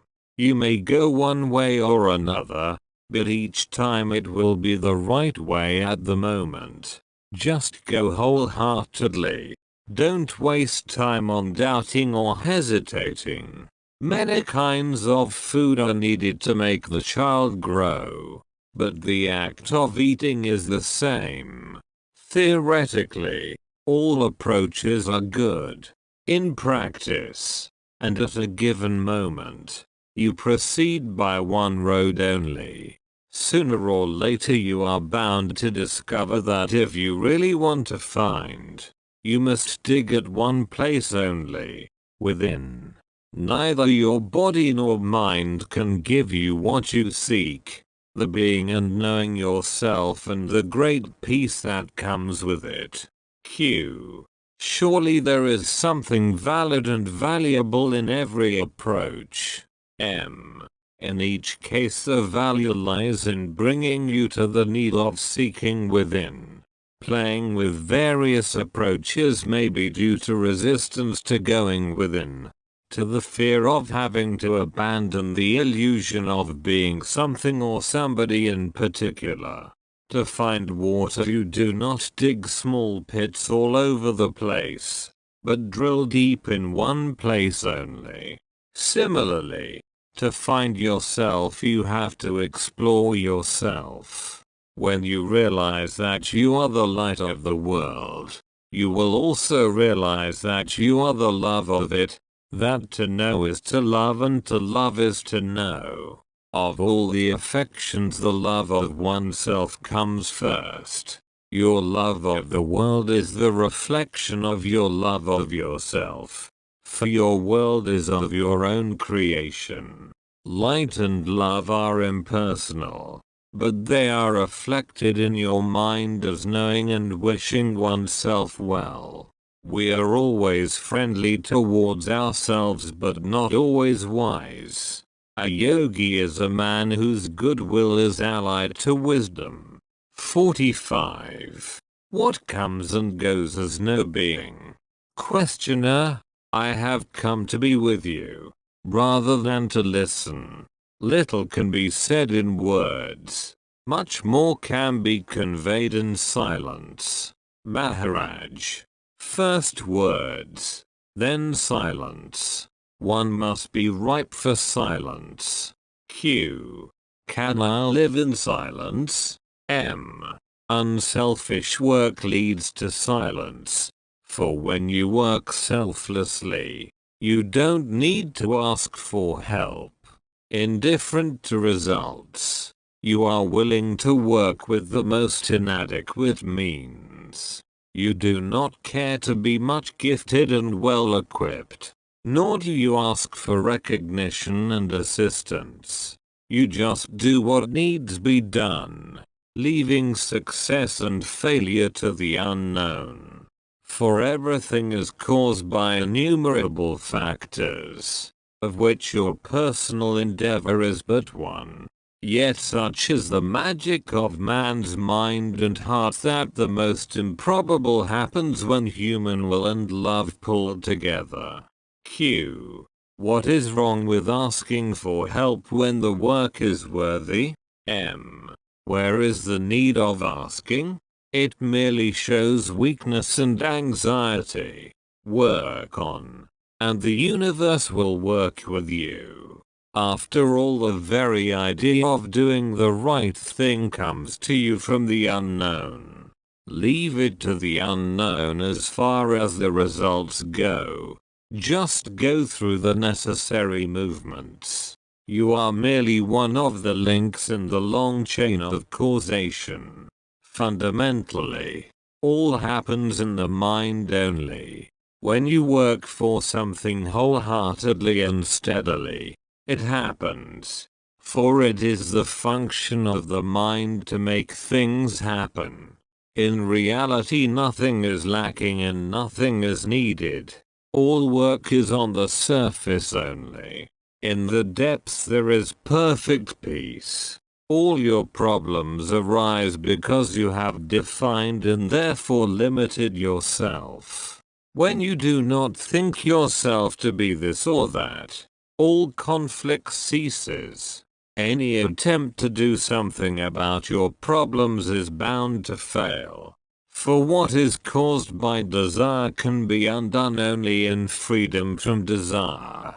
You have enclosed yourself in time and space, squeezed yourself into the span of a lifetime and a volume of a body, and thus created the innumerable conflicts of life and death, pleasure and pain, hope and fear. You cannot be rid of problems without abandoning illusions. Q. A person is naturally limited. M. There is no such thing as a person. There are only restrictions and limitations. The sum total of these defines the person. You think you know yourself when you know what you are, but you never know who you are. The person merely appears to be, like the space within the pot appears to have the shape and volume and smell of the pot. See that you are not what you believe yourself to be. Fight with all the strength at your disposal against the idea that you are nameable and describable.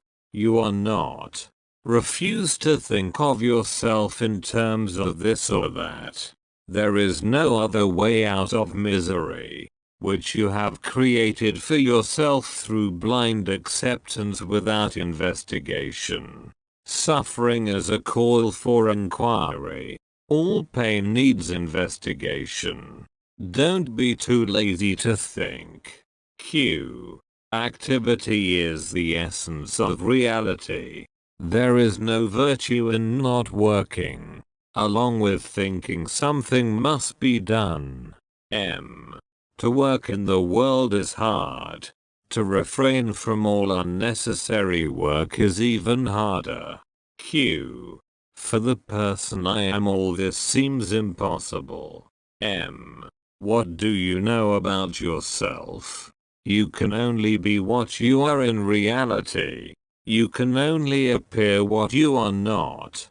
You have never moved away from perfection. All idea of self-improvement is conventional and verbal. As the sun knows not darkness, so does the self know not the non-self. It is the mind, which by knowing the other, becomes the other. Yet the mind is nothing else but the self. It is the self that becomes the other, the not-self, and yet remains the self. All else is an assumption.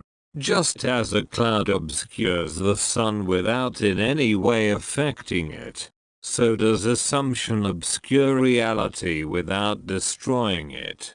The very idea of destruction of reality is ridiculous. The destroyer is always more real than the destroyed. Reality is the ultimate destroyer. All separation, every kind of estrangement and alienation is false. All is one. This is the ultimate solution of every conflict. Q. How is it that in spite of so much instruction and assistance we make no progress? M. As long as we imagine ourselves to be separate personalities, one quite apart from another, we cannot grasp reality, which is essentially impersonal. First we must know ourselves as witnesses only, dimensionless and timeless centers of observation, and then realize that immense ocean of pure awareness, which is both mind and matter and beyond both. Q. Whatever I may be in reality, yet I feel myself to be a small and separate person, one amongst many. M. Your being a person is due to the illusion of space and time. You imagine yourself to be at a certain point occupying a certain volume. Your personality is due to your self-identification with the body. Your thoughts and feelings exist in succession. They have their span in time and make you imagine yourself, because of memory, as having duration. In reality, time and space exist in you. You do not exist in them. They are modes of perception, but they are not the only ones. Time and space are like words written on paper. The paper is real. The words merely a convention. How old are you? Q. 48. M. What makes you say 48? What makes you say, I am here? Verbal habits born from assumptions. The mind creates time and space and takes its own creations for reality. All is here and now, but we do not see it. Truly, all is in me and by me. There is nothing else. The very idea of else is a disaster and a calamity. Q. What is the cause of personification, of self-limitation in time and space? M. That which does not exist cannot have a cause. There is no such thing as a separate person. Even taking the empirical point of view, it is obvious that everything is the cause of everything, that everything is as it is, because the entire universe is as it is. Q. Yet personality must have a cause. M. How does personality come into being? By memory. By identifying the present with the past and projecting it into the future. Think of yourself as momentary. without past and future, and your personality dissolves. Q. Does not I am remain? M. The word remain does not apply. I am as ever afresh. You do not need to remember in order to be. As a matter of fact, before you can experience anything, there must be the sense of being. At present your being is mixed up with experiencing. All you need is to unravel being from the tangle of experiences. Once you have known pure being, without being this or that, you will discern it among experiences, and you will no longer be misled by names and forms. Self-limitation is the very essence of personality. Q. How can I become universal? M. But you are universal. You need not and you cannot become what you are already. Only cease imagining yourself to be the particular. What comes and goes has no being. It owes its very appearance to reality. You know that there is a world, but does the world know you? All knowledge flows from you. As all being and all joy realize that you are the eternal source and accept all as your own. Such acceptance is true love. Q. All you say sounds very beautiful. But how has one to make it into a way of living? M. Having never left the house, you are asking for the way home. Get rid of wrong ideas. That is all. Collecting right ideas also will take you nowhere. Just cease imagining. Q. It is not a matter of achievement, but of understanding. M. Don't try to understand. Enough if you do not misunderstand. Don't rely on your mind for liberation. It is the mind that brought you into bondage. Go beyond it altogether. What is beginningless cannot have a cause.